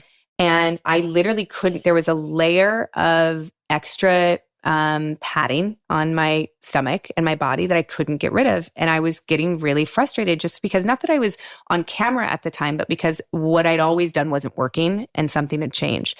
And I went and got my blood tests done, and my testosterone was so low. Within a week of supplementing my testosterone, my body was back to what it normally was within a week. It's funny. People don't realize too that men also have estrogen and women also have testosterone. Yeah. And so like, one of my, hey, I don't even know. Someone again. Also, your dog, Hey, is like, is Hey named after the really dopey chicken? Yes. Okay. Yes. I was hopeful. Yeah. Because leave it. Hey. Because we, in the movie, Maui calls Hey stupid. and we don't want our daughter to say stupid. Yeah. And she loves Moana. It's her favorite movie. And so we call Hey Hey Dopey. Oh, nice. Because we're like, Hey, it's Dopey. Hey, hey. So It's the best guard dog, by the way. she's she's that's the German Shepherd. She's like, nobody better come near this turf. She's so protective. Yeah. And she'll even at the dog park or whatever, if a dog comes up to us, she will not let it unless we give it the okay. I love that. She's very protective. But hey, stop. No, so we had her mom who was pregnant. We had 7 puppies in the litter. Yeah. They named her mom Ariel after the mermaid. And I don't remember why. But it was mostly, I guess their reason was she looked like a Disney dog. Okay. Because she did. And so they wanted a Disney theme for the litter, which I love it. Always have a theme for the litter. Like they'll have the nut litter. So it'll be like peanut, cashew, whatever. And so we decided to do Disney side characters. I love it. Like just obscure Disney side characters. So yeah, she was the derpiest of our litter. And so we named her Hey Hey after the chicken. I love it. Moana. And then Kylie's grandpa's Chinese. And he's like, oh, Hey Hey, black. Which apparently Hey Hey means black in Chinese. So really? Yeah, and she's a black dog. So we're like, yes, we named our black dog Black. I love it. Yeah, so it means chicken in Hawaiian, I guess, and black in Chinese. And it means something else in Finnish. What does it mean in German? Nothing. It's not a word. Yeah. It's not a word. Yeah. Okay. So you moved to California, that whole thing. So you've done so many things, but I want to talk to you about Love Lies Bleeding because we've talked about it so much already, but it literally, like a more perfect role could not have found you. I know. How the hell did it find you? I had a fan from Z Nation sent me a casting call because they had an open call because they had been, I guess, auditioning pro athletes, like pro bodybuilders, wrestlers, I don't know, boxers. Like they wanted athletes. And they'd been auditioning nonstop and just hadn't found the right person. So they just opened it up to the public. And when I saw that it was, first of all, an A24 movie, and then amazing. Yeah. Like my goal in life is to work for A24. They make the best films. They do. They make it because they take risks. I don't feel like a lot of people do anymore. Yeah. Or at least now they're paying attention and they're like, oh crap, maybe we should. But I saw that. I was like, oh my God. Rose Glass, who had done Saint Maud, Kylie actually told me, I hadn't seen it yet. She's like, that movie is incredible.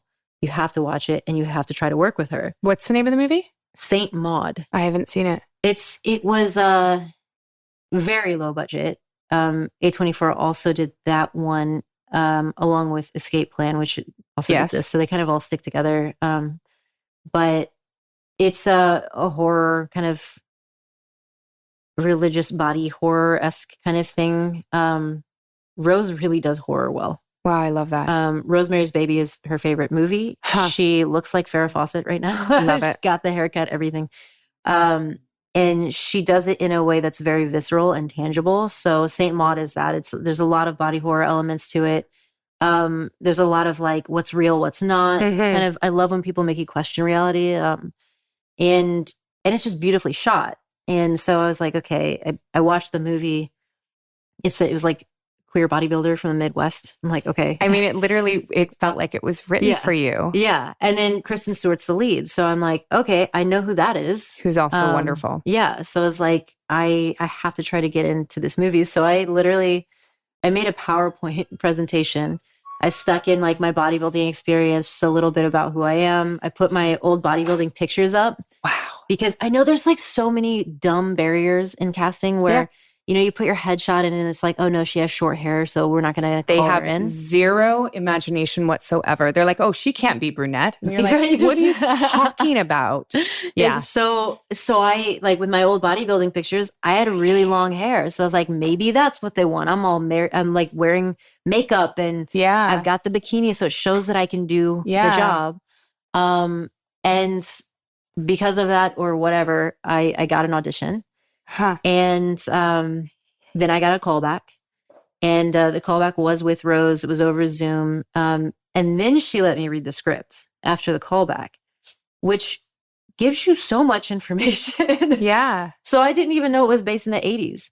So interesting. That made me want to do it more. I'm reading it. It's very demanding in terms of what you're willing to expose. You have to be very vulnerable. In the script, my character went through even worse stuff. So, and even in acting it out, some of it was I cut have out. not seen the movie. Okay. All right. So I don't know if you want to spoil, like for me, but I'm dying to see this film. I won't. I'll just say that it's like, I was very rarely do I read a script. It's so hard to get a good one. Yeah. Oh, in general. Me. Oh my God. Yeah. Oh I'm my sure God. like you read garbage 90% of the time. Yeah.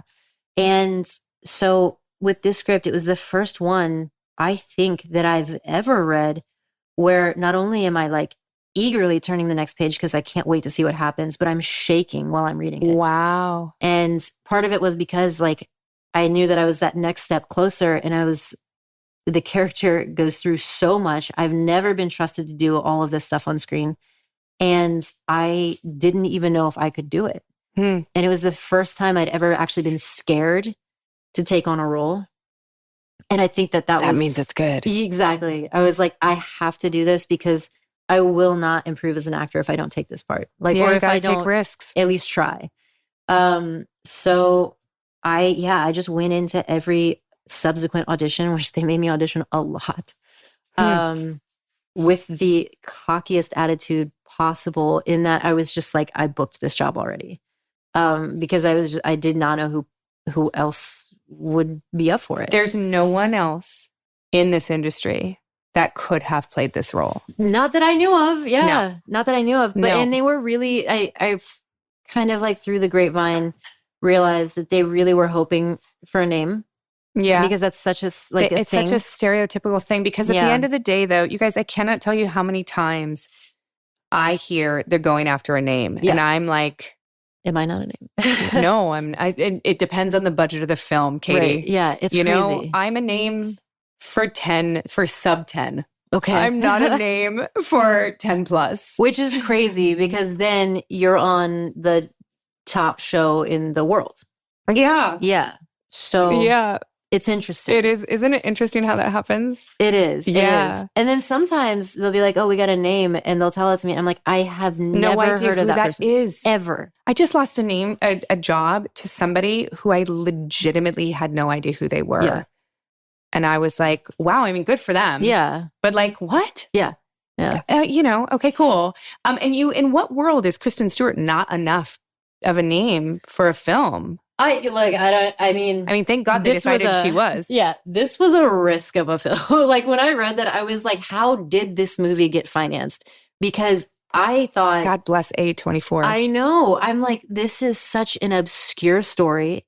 It's something I've never seen before. And it's just to have a woman who has a muscular body on screen in this world is a risk because people are so brutal. But I just was like, I was baffled that they got it funded in the first place. And I think like a huge part of that was because Kristen was attached. Yeah. And that Ed agreed to do it too was amazing. But yeah, I mean, it's like, the more I learn about like the behind the scenes and all the stuff that goes on and everything, like I'm just starting to gradually learn. Yeah. It's so fascinating. And even watching, slowly watching numbers trickle in for the movie, I'm like, I just hope they get their money back. I don't want to be. They will at some point. Yeah. It's all right. It'll get nominated for something, and that's something the A24 somewhere. Model, and then everyone will watch it. Did you, when you first moved here, did people advise you to not lean into your sexuality? No. I came into Hollywood at this really unique time where and it's funny, like every casting call, every breakdown was like androgynous. It's like, we want an androgynous person. Yes. And then also, and I know that now they gradually learn how cringe this term is, but ethnically ambiguous was a big thing when I came out here. Yeah. So when I moved here, it was not that. And it was she's too androgynous. And I was like, how am I? I'm too androgynous. All right, cool. And I was known as like, that's what sort of worked, was being androgynous. And I never considered myself androgynous. Is that not kind of rude when someone tells you what you are? Yeah. You're like, wow, I thought I was like really feminine, but that's cool. I thought I was really feminine. You're not. Yeah. Your cheekbones are too pronounced. Yeah. To be Yeah. feminine. I get called butch a lot because I have short hair and muscles, I guess. And I'm like, if you get called butch a lot, but you're so pretty. But that's not what that's the. Is that stereotypical? Yeah. Please correct me. Yeah. So there's a whole community of like, that would consider themselves butch, and it's very much a different style, a very much a different attitude, and a different kind of persona than I consider myself. Okay. And I think if in like the world of the butch community, I think if they heard me being called butch, they kind of laugh about it. So what is butch then? It's hard to describe for me because I feel like it's kind of like a vibe, but there's, to me, it's a little kind of old school. Yeah. So maybe like there's like a new jargon that I don't know, where it's, butch is like a different terminology now. But I think, when I think of it, it's definitely like a very masculine persona, like very masculine persona. And it tends to be like super, super short hair and like or if it's not short hair, then it's like tied back, it's not. It's almost like you could pass as a man. Okay. But butch is still, does not go into the realm of like gender ambiguity or I'm looking for the right word here, which I don't understand or don't have. But like, so butch is not identifying as a man. It's just a lesbian who is more masculine. Yeah, there's actually like a really good book, and it's, as I think times are changing and people are understanding gender identity more too. I haven't read it in a while, but it's called Stone Butch Blues, and it's about this person who during the 60s was into the butch community and then started to identify as trans, and how they were kind of ostracized from the butch community because they no longer identified as female. Right. So there was like this possessiveness of like still the female gender within the butch community.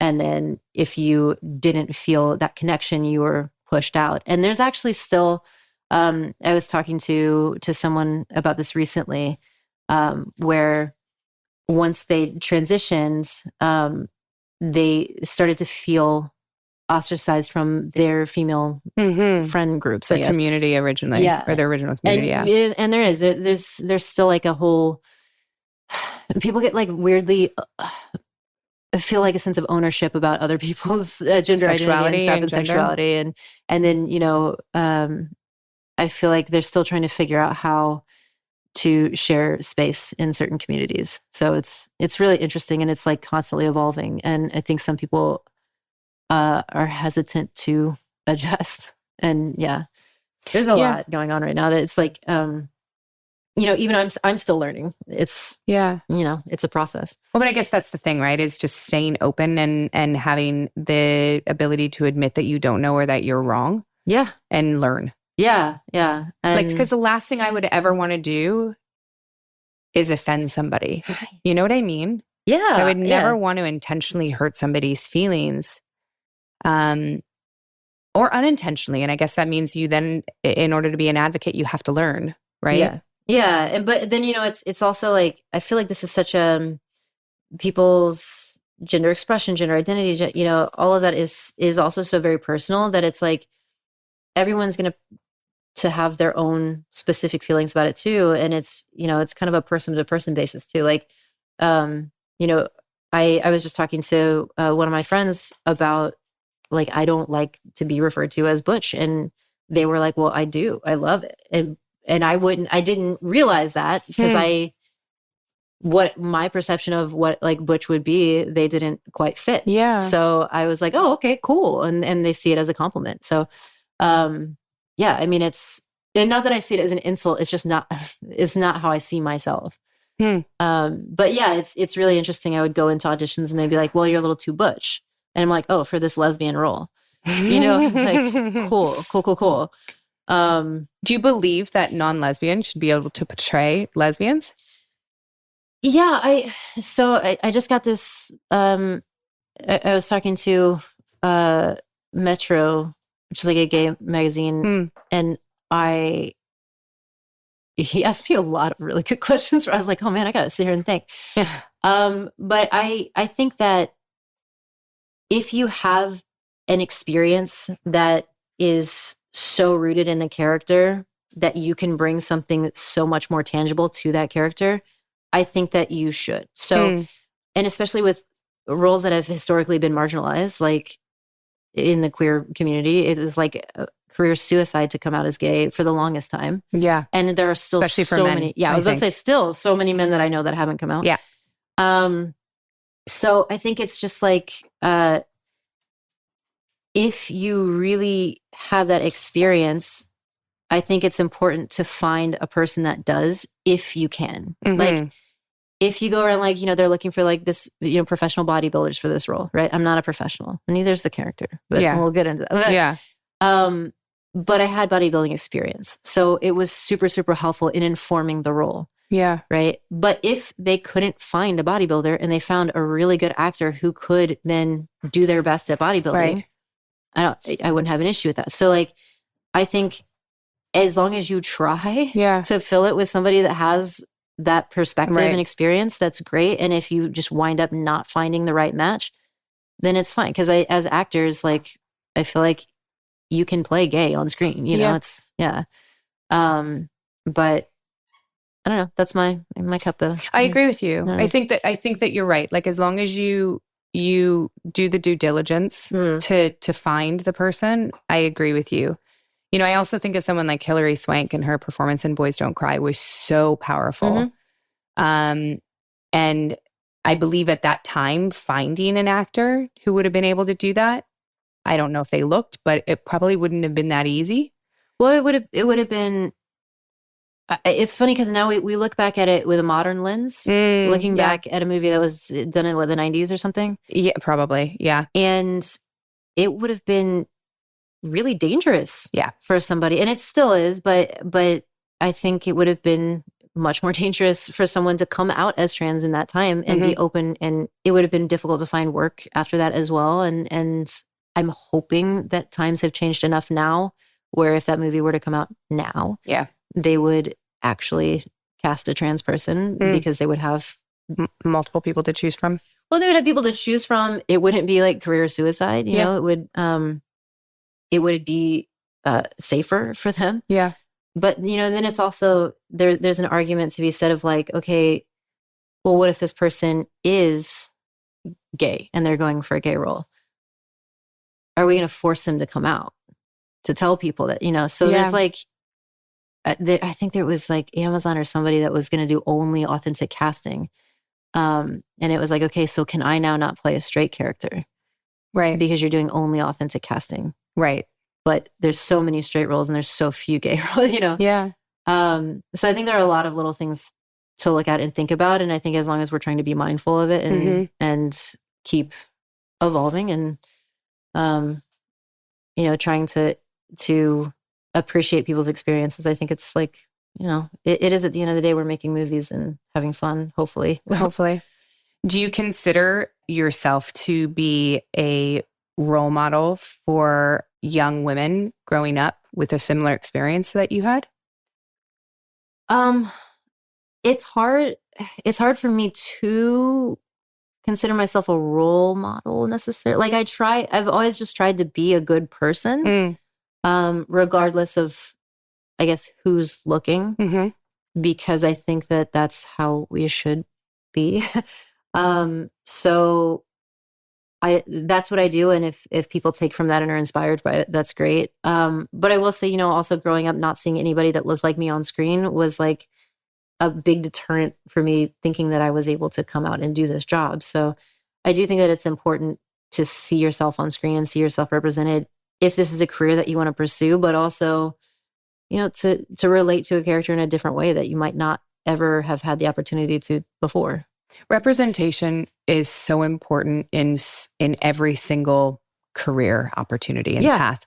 Yeah, it's huge. Children need to see someone that looks like them succeeding at everything in life. Yeah. Because then it's up to them to choose what they want to do, and they don't, like you, feel a roadblock because no one paved the way before you. Yeah. And I think it's an interesting industry because we have an ability to do that fictionally. It's like, oh, okay, well, I see this doctor who looks like me, and I never thought that there's not a lot of women doctors out there, for instance, that compared to men, it's still kind of gender mismatched. Yeah. And in the sciences in general. So it's really cool to be like, oh, I see myself as a doctor now. Or, oh, I see myself as, I don't know, a miner. I don't know. Yeah, exactly. I was talking to some guy that his sister's in a mine, like she mines. And I was like, people still, like she goes in. Like she's still. So yeah. I had so many questions. But yeah, it's like, it's just, it's a cool thing. And I think it is able to inspire people to go out and pursue something that they might have felt really discouraged to pursue, even if it's not acting. Mm-hmm. And I think that we're in a unique position to be able to do that, which is really cool. Yeah. And so I love seeing that a lot of people are being more considerate in their writing as well. And not just in the casting, but also in the writing to say like, oh, this is a character that we've typically written this way. And maybe we should consider branching out and giving them more credit, I guess, and better experiences. And I think we're starting to see a lot of that, which I appreciate. And I think that's as we open up and encourage people to write more diverse stories and have people with more experiences, like different experiences coming in and taking those leadership positions as showrunners and as producers and everything. Executives and all of those things. It is important. I am excited about this film. I can't wait to see it.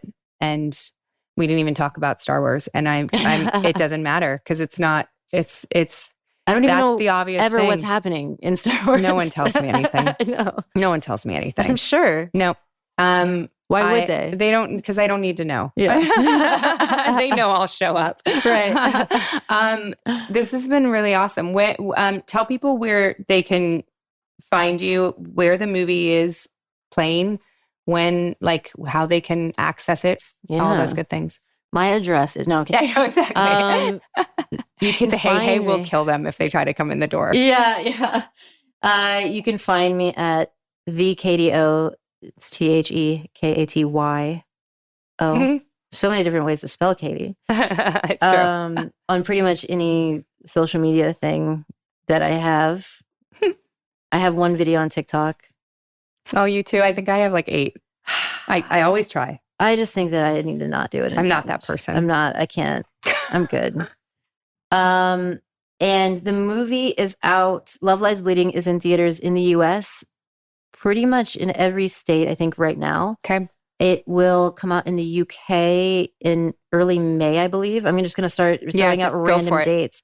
I don't know that I've heard anything about a worldwide release because I think it's going to be banned in a lot of places. Yeah, I'm sure there are places that will very happily ban this movie, which is one of the things that I find repulsive about certain places. But anyway. But it will not be allowed to be shown, I'm sure, in many a place. It will be heavily censored in others. Yeah. But it's here now. Yeah. Okay, cool. Well, I'm going to watch it. I'm excited. Cool. Yeah, it's great. And I'm excited that you became an actor because there are huge things that I feel like are going to come from you. Not that they haven't been huge already, but you're going to have an incredibly long career. I hope so. And I'm so excited to see what you do. Be nice to pay my bills. You and me both. Yeah, that's always the goal. It's just pay the bills. Now that I've got a kid, I'm like, I know. I would just like to maintain my health insurance. That's huge. I would love, I got to get a job before December or I'm going to lose it. Even with residuals? What residuals? Yeah, it's not enough. Yeah, what residuals? Yeah. Exactly. Yeah. Katie, I haven't done network television. I know. For 12 years. I am telling you, I am so fortunate for 2 things. Black Lightning on the CW. Yes. I get substantially more residuals from that than from any streaming show. I won't say names, but any streaming show. Yeah. And commercials.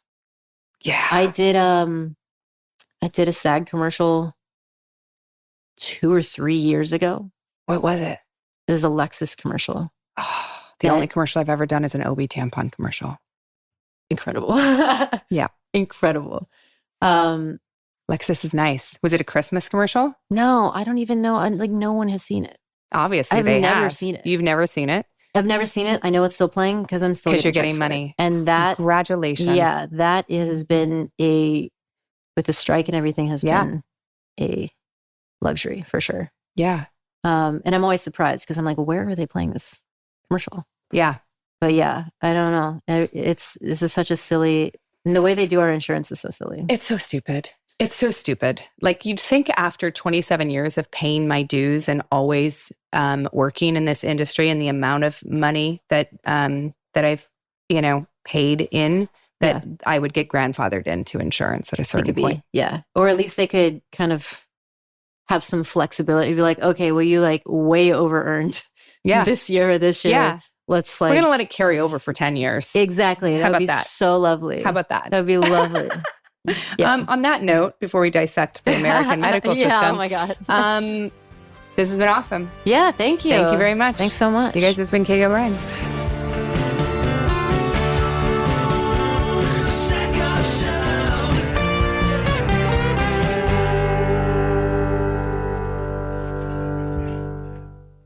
Hey, everyone. Welcome to the Hindsight of the Katy O'Brian interview.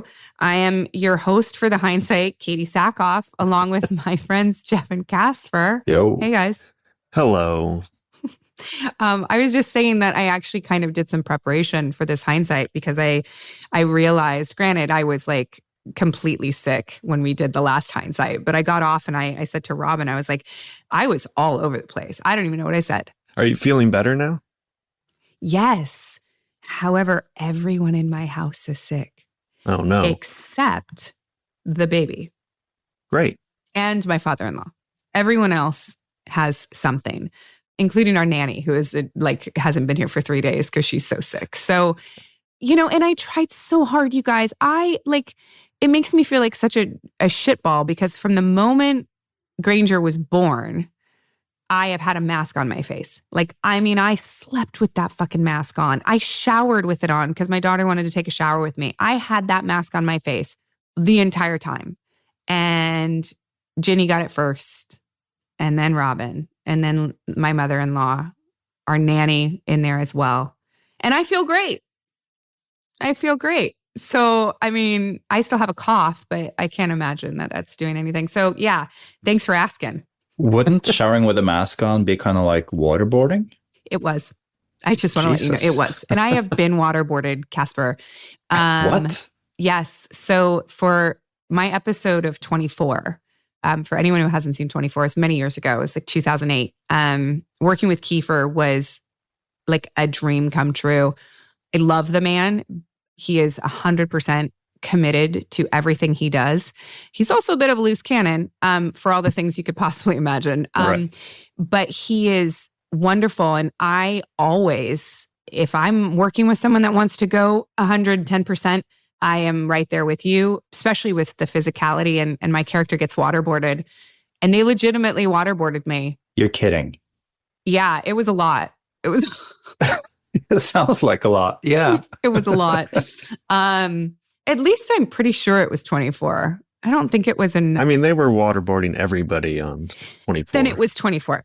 It's been so many years. But Wow. They put the washcloth over, which makes it worse, by the way.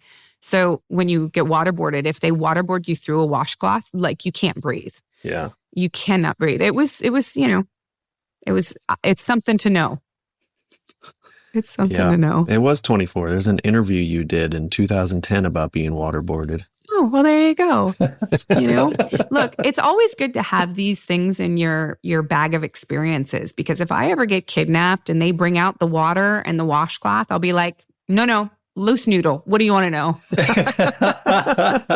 What do you want to know? You bring out pliers to pull my fingernails off. I'm whatever you like. Loose lip sink ships. I'm cool. Like, what do you want to know? So is that your advice for today for your listeners? If you get the chance to be waterboarded, just try one time. You know, just one time. Also, have your significant other do it because that, why not? Sure. Just to know what that's like. I mean, you both have significant others in your lives. Do you think they would enjoy waterboarding you?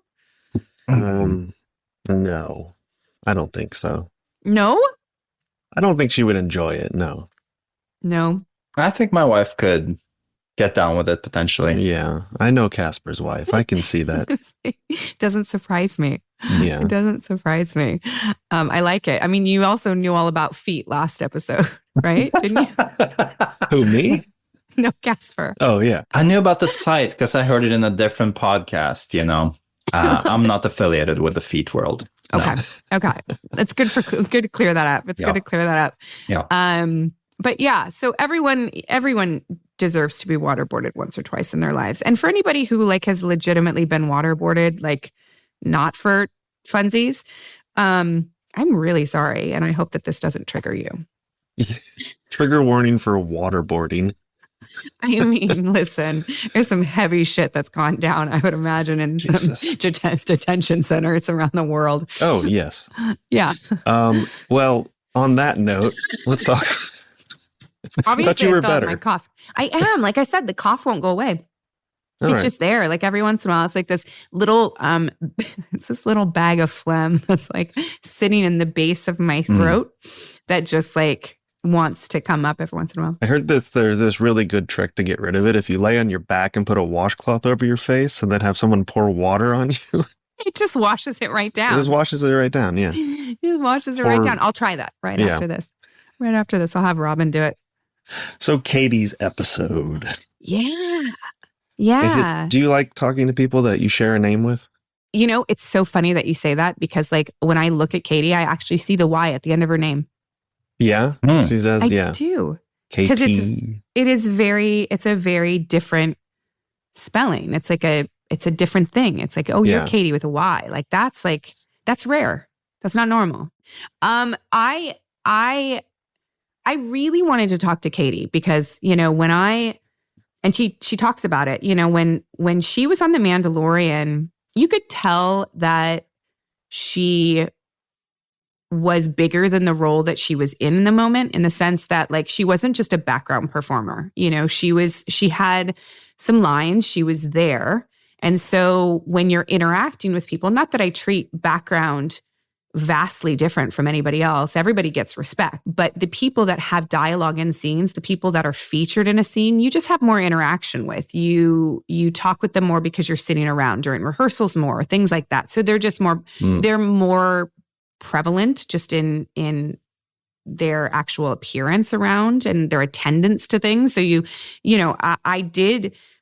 I was aware of her when we did that scene at the end, but in that scene, I didn't realize, because when I was in season 2, I only got my scenes. So I didn't know if she had any other dialogue. I didn't know what Katie's role was outside of just at the desk, the monitor on the bridge. And I knew that she was bad. That's all I knew. Right. Right. And so she and I didn't have a ton of interaction. And then when she came back in season 3, and I also saw her in Ant-Man and Wasp, I was like, oh, this person's legitimately blowing up. She's becoming that person that people want to hire for strong female characters. And she's very talented. So I just wanted to talk to her again because I feel like when I had interactions with her in season 2, we didn't even have an opportunity to really talk because we didn't really have that. So I just wanted to hang out with her a bit. Yeah. I mean, and you guys seem to have a great time. I mean, she told you all about her Crohn's disease. Yeah. Can you imagine being told you need to have surgery and that you should be in excruciating pain and being like, I can appreciate that, but I'm in the middle of shooting an independent film and I will not leave them. You know what I mean? Was that during Love Lies Bleeding? It was. And for anyone who hasn't seen Love Lies Bleeding, Katee, and I'm sure you heard her talk about it in the interview, she already walks around in a very physically fit, like skin body. You know what I mean? Right. Because she has that background in weightlifting and physique and bodybuilding and things like that. So she has that background already and her martial arts background. But to get into shape for a movie, playing a legitimate bodybuilder is a different can of worms. And when I said in the interview that I don't know of anyone else in the industry that could have played this role, I mean that, because she was not given the time to get into the type of shape that you would need to get into to convincingly play this role. Could I have played this role? Yes, I could have. I would have needed much more time. I would have needed 3-4 months to get my body into that kind of physical shape. So when I say that, I mean that there are a myriad of very talented actresses in our industry, but one that could just within weeks have the acting ability, the physical fitness ready to go. Granted, she trained her ass off for, I don't remember what she said, but it wasn't quick. I think she worked her ass off for like 6 weeks to get into shape for this, but also has the personal experiences in her life to relate to this character. I can't think of anybody else. Like she's perfect for this role. It's like they wrote the movie for her. That's how it felt. It really, really felt that way. And I've never had that experience as an actor. I just I'm so envious of that, of just like being like, just like everything about this character is just like, this is it. Like, this is, you know what I mean? Yeah. I mean, but that's surprising in a way because you seem to fit your character so well. I guess that's just a matter of you making them your own. I think so. Like, because on paper, I don't think that they were. But it's what she did is just so wonderful. And everyone should go see that movie. Yeah. Yeah. It's a true story. But she came back season 3 of Mandalorian and had the joy of like being it really, really, really bad, you know, like being like as a character. Yeah. Yes. Not as like, no, her performance was terrible. I don't know what happened. She came back and was like a baddie. It was a surprising addition because, like you said, she started off as just like a small background character. And then come season 3, they basically gave her an entire episode. Yeah. With this weird what you thought was going to be like a redemption arc. Yeah. But, turns out she's doing even more. Yeah, no, you thought it was going to be like this beautiful redemption arc. And I'm trying to look up this character really quick because I want to make sure. Yeah, Omid. Yeah, I wanted to make sure that I pronounced his name correctly. Who plays Dr. Pershing, who was in, season 1 and season 2 and season 3. And so she was trusted. And, when John writes you that much, he trusts in you. And so he put a lot of trust in her to write such a heavy character with Dr. Pershing, who was already existing. So that says a lot about her ability and the trust that creators have in her. Yeah. I mean, it also just shows where that show can go, because it's the show called The Mandalorian, and then you're getting all these other stories that are, not even about him. And I mean, yourself included too. I mean, bringing your character in and giving you that whole arc and everything. And it's a credit to the writers there, because it's definitely taking something that you would expect to just be popcorn stuff and actually giving it really interesting stuff. I mean, clearly I'm a fan. I agree with you. I think that it would be boring to just follow one singular character like the entire seasons or, series and just sort of have it be this procedural thing. But it had the ability to be that. And I think that there were a lot of people that enjoyed that popcorn feeling of The Mandalorian, just having this sort of like, these standalone episodes where he was like, what's the thing of the week? What are we doing this week? And I really love where they went in a more serialized nature where you do have to watch it in order and you do have to know who these characters are. And I know a lot of people didn't necessarily like where season 3 went. And like I said, that's fine. But I like a more well-rounded show that's not just about one person personally. Yeah. I mean, you have to take it somewhere. That's the way. The nature of drama is that you have to evolve and heighten things to a certain point. And, you know, I mean, they're clearly building their own little story and world within it. You know, I mean, even in the Book of Boba Fett, there's that whole episode that's basically an episode of The Mandalorian. I know there's some people that complain about that because if you only watch The Mandalorian and don't watch the Book of Boba Fett, they put the whole reuniting of Grogu and Din Djarin in the Book of Boba Fett. Yeah, but at the end of the day, if you're a Star Wars fan, don't you watch all Star Wars? Yeah. Isn't that the point? Yeah. But there's also like, I mean, I don't want to make this a nerdy Star Wars podcast suddenly, but I'm sure the fans would appreciate it. Yeah. There's, I mean, your character arc, the whole thing with the Darksaber begins in the Clone Wars, and you get the conclusion to that whole arc in The Mandalorian. So if you're just watching The Mandalorian, all of a sudden this Darksaber shows up and you're like, what is this thing? And, you know, they don't understand your character's history with the Darksaber and what it means to the actual Mandalore people and all that stuff. So yeah, they really made it like the Filoni-verse, didn't they? Yeah. I mean, and then the new Ahsoka series, like you have to like have watched Rebels to really understand what's going on there. Absolutely. And I feel like they all, John and Dave had always intended that, you know, and as you sort of can see that if you're watching like Andor and things, they don't necessarily fit. It's different filmmakers, it's different creators, but like the John and Dave things, they seem to all go together. And that was always, it seems intentional. Like, I don't know that, but it seems like it was. Yeah. So it seems like Katie's going to have more to do in The Mandalorian, or am I completely misspeaking? I don't remember how it ends. I haven't After all that. The foggiest clue. Jeff, I don't even know if I have more to do in The Mandalorian. So you just never know. You never know what these guys are going to do. I have to say, I have been invited to Skywalker Ranch for a party. Not like personally, like not just like, hey, Katie, you want to come to Skywalker Ranch? Which I would have been like, yeah. When is that? In the next couple weeks. Oh, I'm going to go bring your podcast equipment and see if you can get George to... I had to sign as big of an NDA to go to Skywalker Ranch as I did to be on The Mandalorian. Can we even keep this in the podcast that you said you're going? I think we can, because it says that I can actually take pictures with attendees. Oh, all right. With their approval. Like, I can't just like walk up and like photobomb George Lucas and be like, Facebook.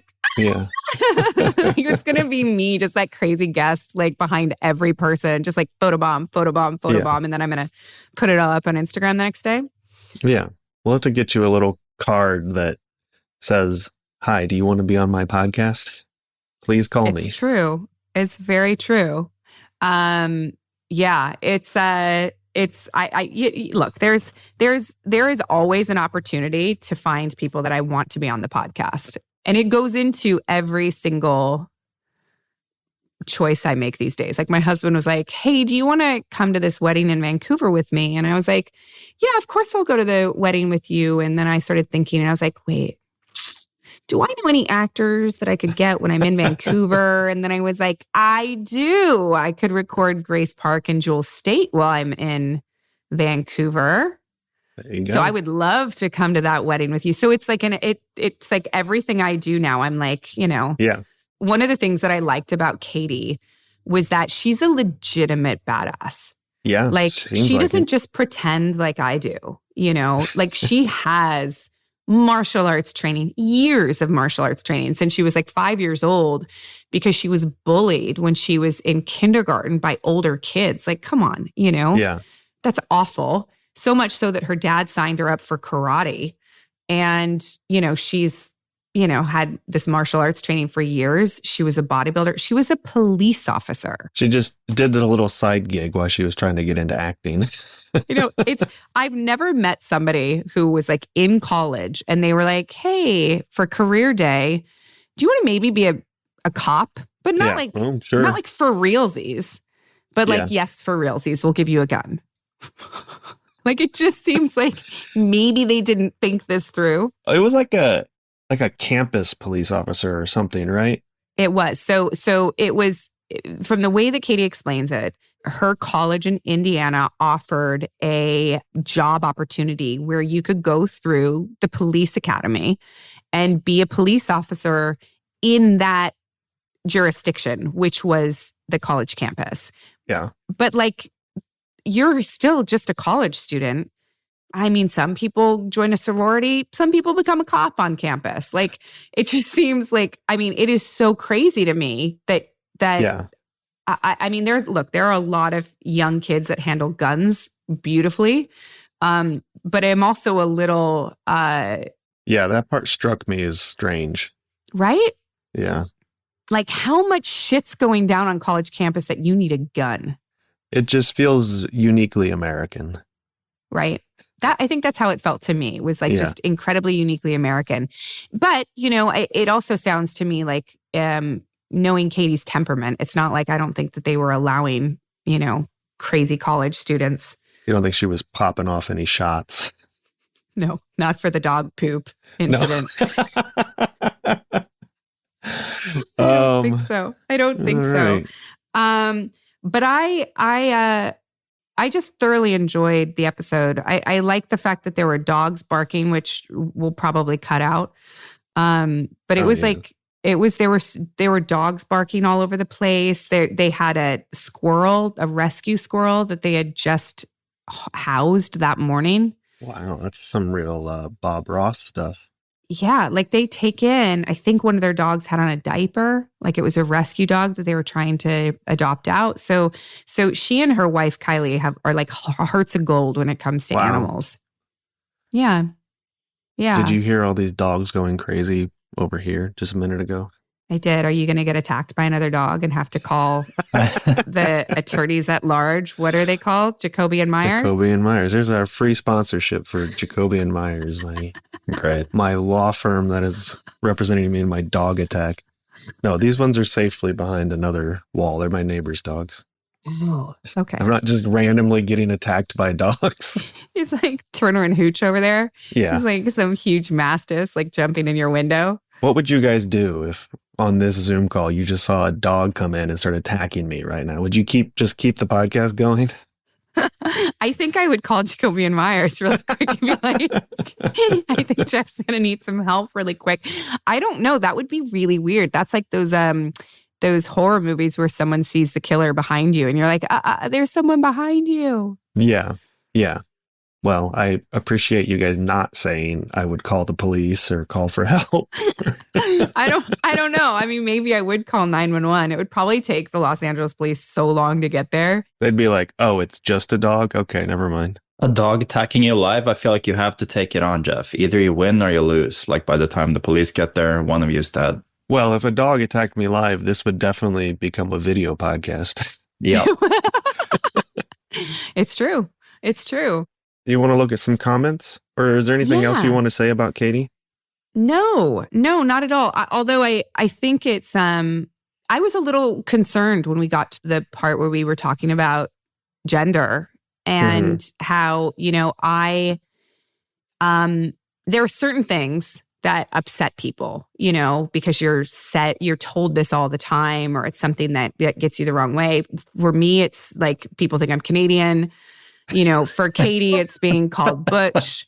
Not the same thing, obviously. Yeah, that was an interesting part of the conversation. It was. And I could tell immediately that I had maybe not offended her, but that she was taken aback and immediately wanted to correct me when I said, but you're so pretty. Because I had always... Right. You assumed butch was I just always assumed negative. Butch was like, you know, like I always just assumed ignorantly that in a relationship that there are, you know, lipstick lesbians and butch lesbians, and sometimes there's a relationship with two lipsticks, and sometimes there's a relationship with two butch, and like I didn't know, and I'm sure this is even offensive, but here's my point. My point is that Katy immediately corrected me and was like, Right. it has nothing to do with that. Let me explain it. I was so relieved by that because, that is one of the things that in our society now has become taboo, is saying anything wrong, because you could immediately be canceled or, Right. like lose a friend or whatever it is. And she helped me understand what the difference was. But she doesn't like being called butch because to her, she's not, Right. whether it be the aesthetic or she's talking more about how it was it's a feeling, it's an energy, it's a way to carry yourself. And there's a reason for it. And so I was really thankful that she didn't immediately like get upset with me for not knowing something. Yeah. I mean, it's a good lesson in how to also, from your perspective, on how to respond to that kind of thing. Because I think people can easily get defensive about that, which then leads to larger problems. Like you could have very easily, tried to correct yourself or argue about it or whatever.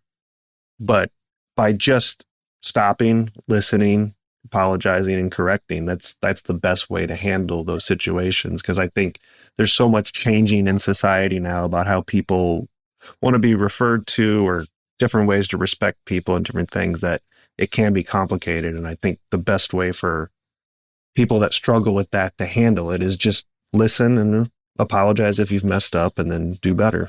Yeah.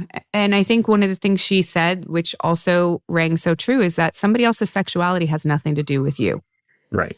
You don't have to have an opinion about somebody else's sexuality, and you don't have to have a comment about it.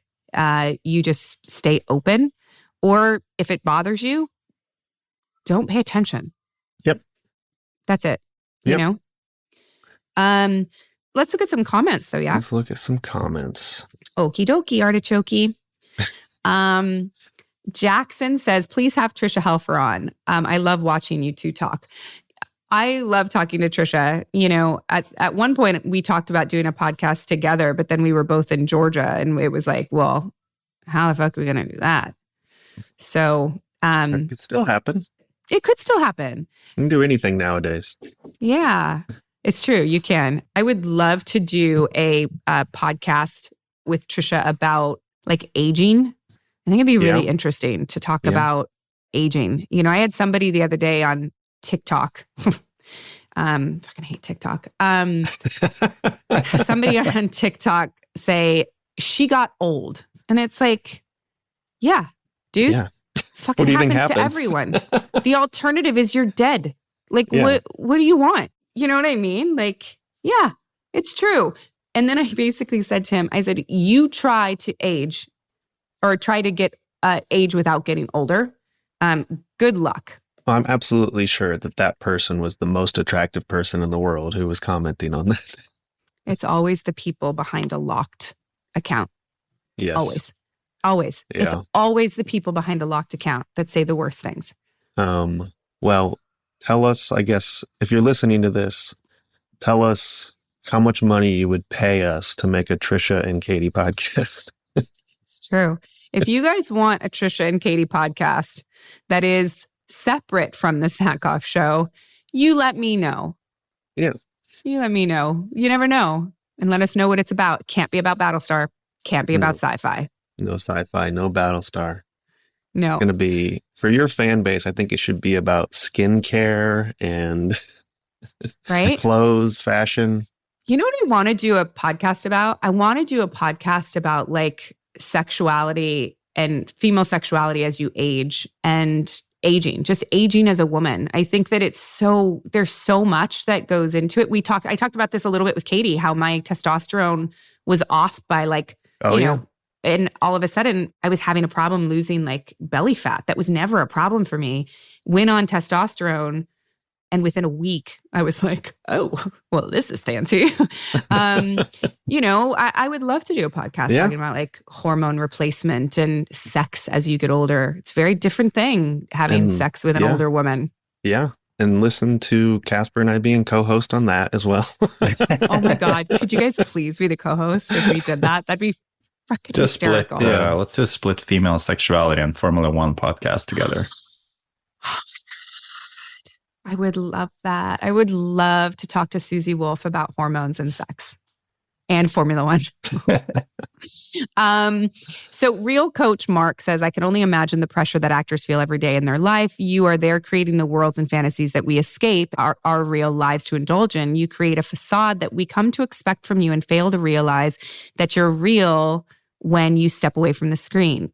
We elevate and put actors on pedestals and again, set an expectation. But that is our expectation of you. You should not have to try to meet our expectations. If someone can't separate your character from the real you, then that is on them. Touche. I mean, that's how I feel. That's how I feel. You know, if you can't, I don't know, it's too soon, so I won't make any puffy jokes. But like, if you can't, like musicians are the easiest example of this. If you can't listen to music and separate the art from the artist, I personally don't agree with that. I think that you should be able to, now, if you don't want to like put money in the pocket of somebody you don't like, that's up to you too. You can like, you know, I'm not here to yuck anybody's yum. That's what Katy O'Brian said. I fucking love that. But at the same time, I can listen to Michael Jackson and feel nothing other than just, this is great music. Right. You know? Yeah. So Yeah. I sort of implore people to do the same, especially with actors, you know, like if you're enjoying somebody's performance, shouldn't matter who they are and what I mean, as long as they're not killing people, you know what I mean? But like, you know, like, I don't know. Yeah. Like, I think that's Yeah. the art. That's the thing. Like, everybody makes mistakes. Nobody's perfect, you know? I think at the very least, we shouldn't judge people who choose that they're okay with that. You know, like if you're listening to Michael Jackson, it's probably not okay for someone to come down on you as some horrible person for doing that. But if they don't want to listen to Michael Jackson, then fine. Like, I can still listen to Toby Keith and be liberal. Oh, that's for sure true. Like, think about a lot of the artists that I enjoy from, especially country music from, you know, I don't listen to a lot of new country music, but older country music. Like, I mean, Merle Haggard was a huge Republican. Well, yeah. I mean, it's, you know, it's like if I lived by that, I wouldn't talk to 90% of my family. You know what I mean? Like, so it's, I don't know. I agree with you, Mark. About the separating the art from the artist, though, I do think there is a point where just something clicks inside of you. Like, would you listen to R. Kelly? Would you listen to Chris Brown? I like the Fly song.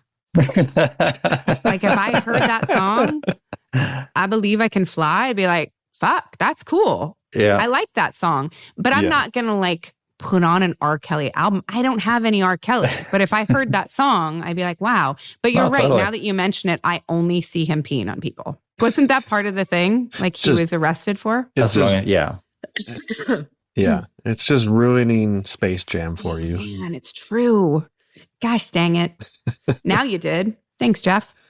So Lecon Zero says, another great episode. Also, she teased talking about Carl Urban, and I'll be interested to see how she actually tackles that. You know, guys, there are two sides to every story. And I, my mama always told me, if you don't have anything nice to say about someone, don't say anything at all. So all right, so you want to talk about Canada? Talk about Canada instead. You know, I'll put it this way. I have relationships and am personable, if not friends with, all of my exes. Except for that one. So there you go. All right. There you go. All right. You know, which is really disappointing for my husband because he so desperately wants to watch The Boys, and out of solidarity, he's like, God, can I please watch it? I'm like, go watch it. Have fun, man. So enough time has passed, my boy. Go for it. Go do it. Just watch it when you're not around. When I'm on vacation. Yeah. Please don't hate on Australia. K-Van. I won't, because everything that can kill you is in Australia. So I will not. Smart. I will not. Including the people. Canceled Bubble says, you two touched on it briefly, but I'd really like to hear more about AI and what you and your guests think of how it will impact your industry in the coming years. Take voice acting. I think a large part of the business will be decimated because you'll literally be able to create and tweak voices on the fly for a fraction of the cost of an actual voice actor. Then take a look at ADR. Look at me with the lingo I learned from your podcast. Nice work. You won't even be needed for that. They can just clone your voice. Look at the current Scarlett Johansson OpenAI uproar over exactly those allegations. The only difference is those rights would be written into contracts, because why would studios not want the ability to streamline the process to save production costs? I don't disagree with you. And you're right. It's something that I'm sure we'll talk to more guests about. I don't disagree. I think that the only person that is safe in our industry is a director. And the tactile departments. I think that you're right. I mean, if you could make things cheaper, studios will always do that. And I think it's a very, very big problem, which was part of what the strike was all about. I think they would be foolish to replace actors with AI. Oh, I think so too. Like, they think they're going to save money, but it's just going to degrade the overall quality of things, and then they will just lose money in the long run. And then when there's no actors left, there's no AI to rip them off. And it's just, you can't lose the human element. I agree completely. Like, sex toys are great. Doesn't replace the real thing. No, I would agree. I know that's a pretty like, apples to oranges thing, but it's this, you can't account for the human condition. On that note, Katie, do you have any opinions on like visual effects versus physical stunts, so to speak? I think that there are a number of stunts that probably, for the safety of actors, could be done with AI. I think that AI has always been meant to be a tool. Right. Not the other way around. AI and special effects have existed for a very, very long time. And they're only becoming more prevalent, even in an accepted form by actors, because of things like that. Like Mandalorian, so many of our fight stuff, all of that stuff. But they didn't send us home and not use us. You know what I mean? Like, they still needed us. Mm-hmm. It's because the AI and the special effects and the technology is a tool, not the art. Well, sometimes it's the art. You know what I mean? I think obviously special effects are an art. But yeah, there's nothing like doing a practical explosion. It's different. It burns different. It acts different, because there is the unexpected that is more real than an AI-generated explosion. Yeah. And it's cheaper. It's cheaper to go blow shit up, guys. Really? It is. Wow. Yeah, it is. Tim says, don't feel bad for not responding to texts immediately. The whole point of texting is convenience. You answer when it's convenient to you, not the other person. That's why the message is sent via text. If something is an emergency that requires an immediate response, you don't send it via text. You call the other person. Yes. Well said. Thank you, Tim. I'm just going to send that, copy and paste that. I'm going to just put that in my bio. You guys, let's get into the mail sack. Mailsack, we're going to the mailsack. Mailsack, why are we calling it mailsack? Very good. It works. Very good. I don't know if that's official yet, but it's good. It's still programmed into my soundboard here. I don't know if it's official either, but it works, and I like it. I think we got to get into the mail sack. Get into the sack. Let's open the mail bag. I don't know what it is. We're going to use them all. By the way, guys, if you don't know what the mail sack is, we have an email. It is thesackoffshow@gmail.com, and we answer your emails and we read them. So here we go. Have there been any like really weird ones where you've been like, It's been pretty kosher, pretty nice. It's mostly people that are just very nice and supportive, and It's been a nice welcome antidote to the YouTube comments. No offense, everybody. But No offense, YouTube. the email has been very, very pleasant. Yeah. So thank you for everyone that's been sending in There you emails. go. Casper and Jeff appreciate it, guys. Cassie, one of my favorite, in all capitals, changes is adding Robin with a stronger presence in the Hindsight episodes. No offense, Jeff and Casper. Totally. Well, I missed hearing him this week. He has such a beautiful timbre in his voice that resonates with the listener, not to mention he knows you so well that he knows all the right questions to ask, and the conversation between you both is so natural. It's wonderful listening to you both review and reflect these episodes, and it works because you're best friends. I agree. I've said this so many times that Robin has such a beautiful temperament.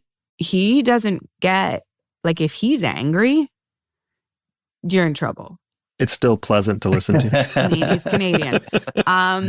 Yeah, but no, he really has the ability. He is so objectively sort of like neutral in his judgment of people. And like he really just has the ability to accept everyone for who they are, take it or leave it, learn from them potentially. And then like, you know, he's intelligent enough to actually like talk about it. He's so eloquent and like he's really he makes me smarter just by proxy. So would he waterboard you or not? Oh, 100%. 100%. He would 100% he would tie me to a bed and waterboard me. He would love every second of it. Yeah, there's a bit of sexual deviance in my husband that is quite intriguing. When do we expect him back? I think we expect him back as soon as we get another microphone. So That's been the problem. yeah, we don't have 2 mics right now because we tried some mics that have an internal, what is it? It's got an internal preamp in it, and one of them broke. 2 times now. So we're going back to the old school exterior amp microphones, which requires me to learn something new. Yeah. I mean, it's just plugging one more cable in. That's all. You make it sound so easy. I mean, it is. You just plug one more cable in and then you're good to go. Cool. Simon, good to find out you're an F1 fan. Lando finally got his first win. I know, so exciting. About time. I've been to the Abu Dhabi and the French Grand Prix. You definitely need to get a race in person for the full F1 experience. I am dying. I mean, I have also been to Abu Dhabi. Speaking of Carl Urban, I was there when they were shooting Star Trek, which was such a cool experience to be able to experience that, like, you know, first class all the way. Really awesome. But I would love to go to an F1 race. God, you guys, I'm just trying to figure out how to get a career in F1. Have you thought about being a driver? No, I don't. No. I would have to lose weight and get more muscle to be able to handle that. Right. And I already have neck pain. I don't even think they would clear me for that. Like, have you seen some of the exercises these guys do with like the weights and like the pulling on their necks and stuff because of the G-force? No, I haven't. Oh, it's insane. I feel like I saw this on a Reddit thread once, and I really, really wish this were true and it could apply to F1. But the Reddit thread was, or not a thread, it was just a comment that was like, I really feel like in the Olympics, before we see whatever event the Olympian does, we should see regular people do it first, just so we can see the difference. Maybe they should do F1 that way. They just let you go out there and drive an F1 car and then have a pro do it, so we can be like, oh. Can you imagine? That's So I had the opportunity to Laguna Seca is a good example of this. It is a place where they do motocross, so motorcycles racing. And there is a corkscrew, which is a quick chicane. It's like a back and forth really fast, right? Probably 2 separate things. It is 2 separate things, but it is a corkscrew is like just a really quick, tight, you know, like a corkscrew turn. Sure. And I did it on a BMW MotoGP bike. I forget what it was at the time. It's probably a different bike at this point. But the fastest I could do that corkscrew was like 25 miles an hour because it's terrifying. It's so tight. That feels fast already. And for 25 miles per hour, it feels insanely fast on that. It might have actually been 15. I don't remember, but it was slow. Yeah. Trisha Helfer did it faster than I do. She is much better in tight turns. I am much better in like parking lot, slow speed type turns. She's much better in like, faster turns than I am. So I think the same thing. If you put me in an F1 car, there are corners that these guys go, chicane, speaking of, that they go through where they are in like the 150, 170 range. And I would probably be going 35 miles an hour. I have no concept of whether that's fast or slow. Because even the way that they sit, they can't really see the road. They're in a seated position where they're like, their butt is basically on the road. Their feet are sort of in front of them. And they're sitting almost like in a lazy boy chair position, like with the feet up. So they can't, that's why they have like cones in certain turns, because they can't actually see like the corner. Right. It's insane. Right. Just the athleticism of these guys is just amazing. Yeah. Amazing. I would much rather have my child be an F1 driver than a football player. Stacey, what are the chances of getting Mike Flanagan to write, direct a Star Wars universe story where bo-katan is possessed by the spirit of bitch pudding? I'm on board, Stacey. I wish that you'd given me this question a couple months ago, because Mike Flanagan is a guest coming up here. I don't know when, but he's already been recorded. So I wish that maybe I'll, when we do his Hindsight, I might FaceTime him or something and try to get his answer on that, because that would be hysterical. Can you do an impression of you pitching this idea to Seth Green? Oh my God. I need you to do both parts too. You and me Seth. And Seth. Oh my God. Yeah, I need you to give me a little scene here of explaining this idea. Pretend that Mike has said yes. Okay.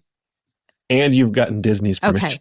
Okay. Seth. You're never going to believe this. Okay. So Mike Flanagan, Oculus and Haunting on Hill House and like House of Usher. So he has literally agreed to like write this like really cool fucking like Star Wars episode where like bitch pudding is actually there with bo-katan. And yes, Disney said yes, which I can't fucking believe because there's so much swearing and like Disney doesn't do swearing, but like it's happening. So I need you to actually write some bitch pudding where bo-katan gets possessed by bitch pudding and she talks about like cum faces and like tampons and stuff. Can you do that, but also like make it where like she might be talking about a Jedi sword and it might be a dildo? Can we? What are your thoughts? Go. And what is Seth's response?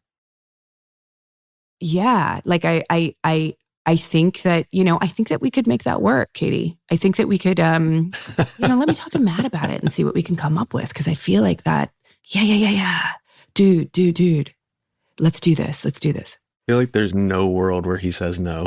I feel like he's already written it. Yeah. Here, if I can make a request for people to send us in stuff, I'd love to see little scenes of bo-katan and bitch pudding together. Please do. And I will read the best one. Yeah, that's awesome. And I will do both voices. If you write in a bitch pudding bo-katan crossover scene, I will. Yeah, keep them short too. That'll keep them like a page, please. Yeah, keep them short. Keep them relatively like, I don't want to get sued by Disney. So like, I don't even know. I don't think they could because it's fan fiction. So go for it. Yeah. What do I have coming up? You guys, there's, I've got Father's Day. Don't forget Father's Day. It's on June 16th. It's coming up. It's this Sunday. So don't forget that. Don't forget your dads. Don't forget your dads. Don't forget, your stand-in dads. Don't forget like your moms who act as dads. Don't forget everyone who's been a father figure this Sunday, the 16th. I am going to Vancouver. Like I said, I'm going to record Grace Park and Jewel State. Super excited about that. And yeah, that's what's up. Thanks. I'll see you guys next Tuesday.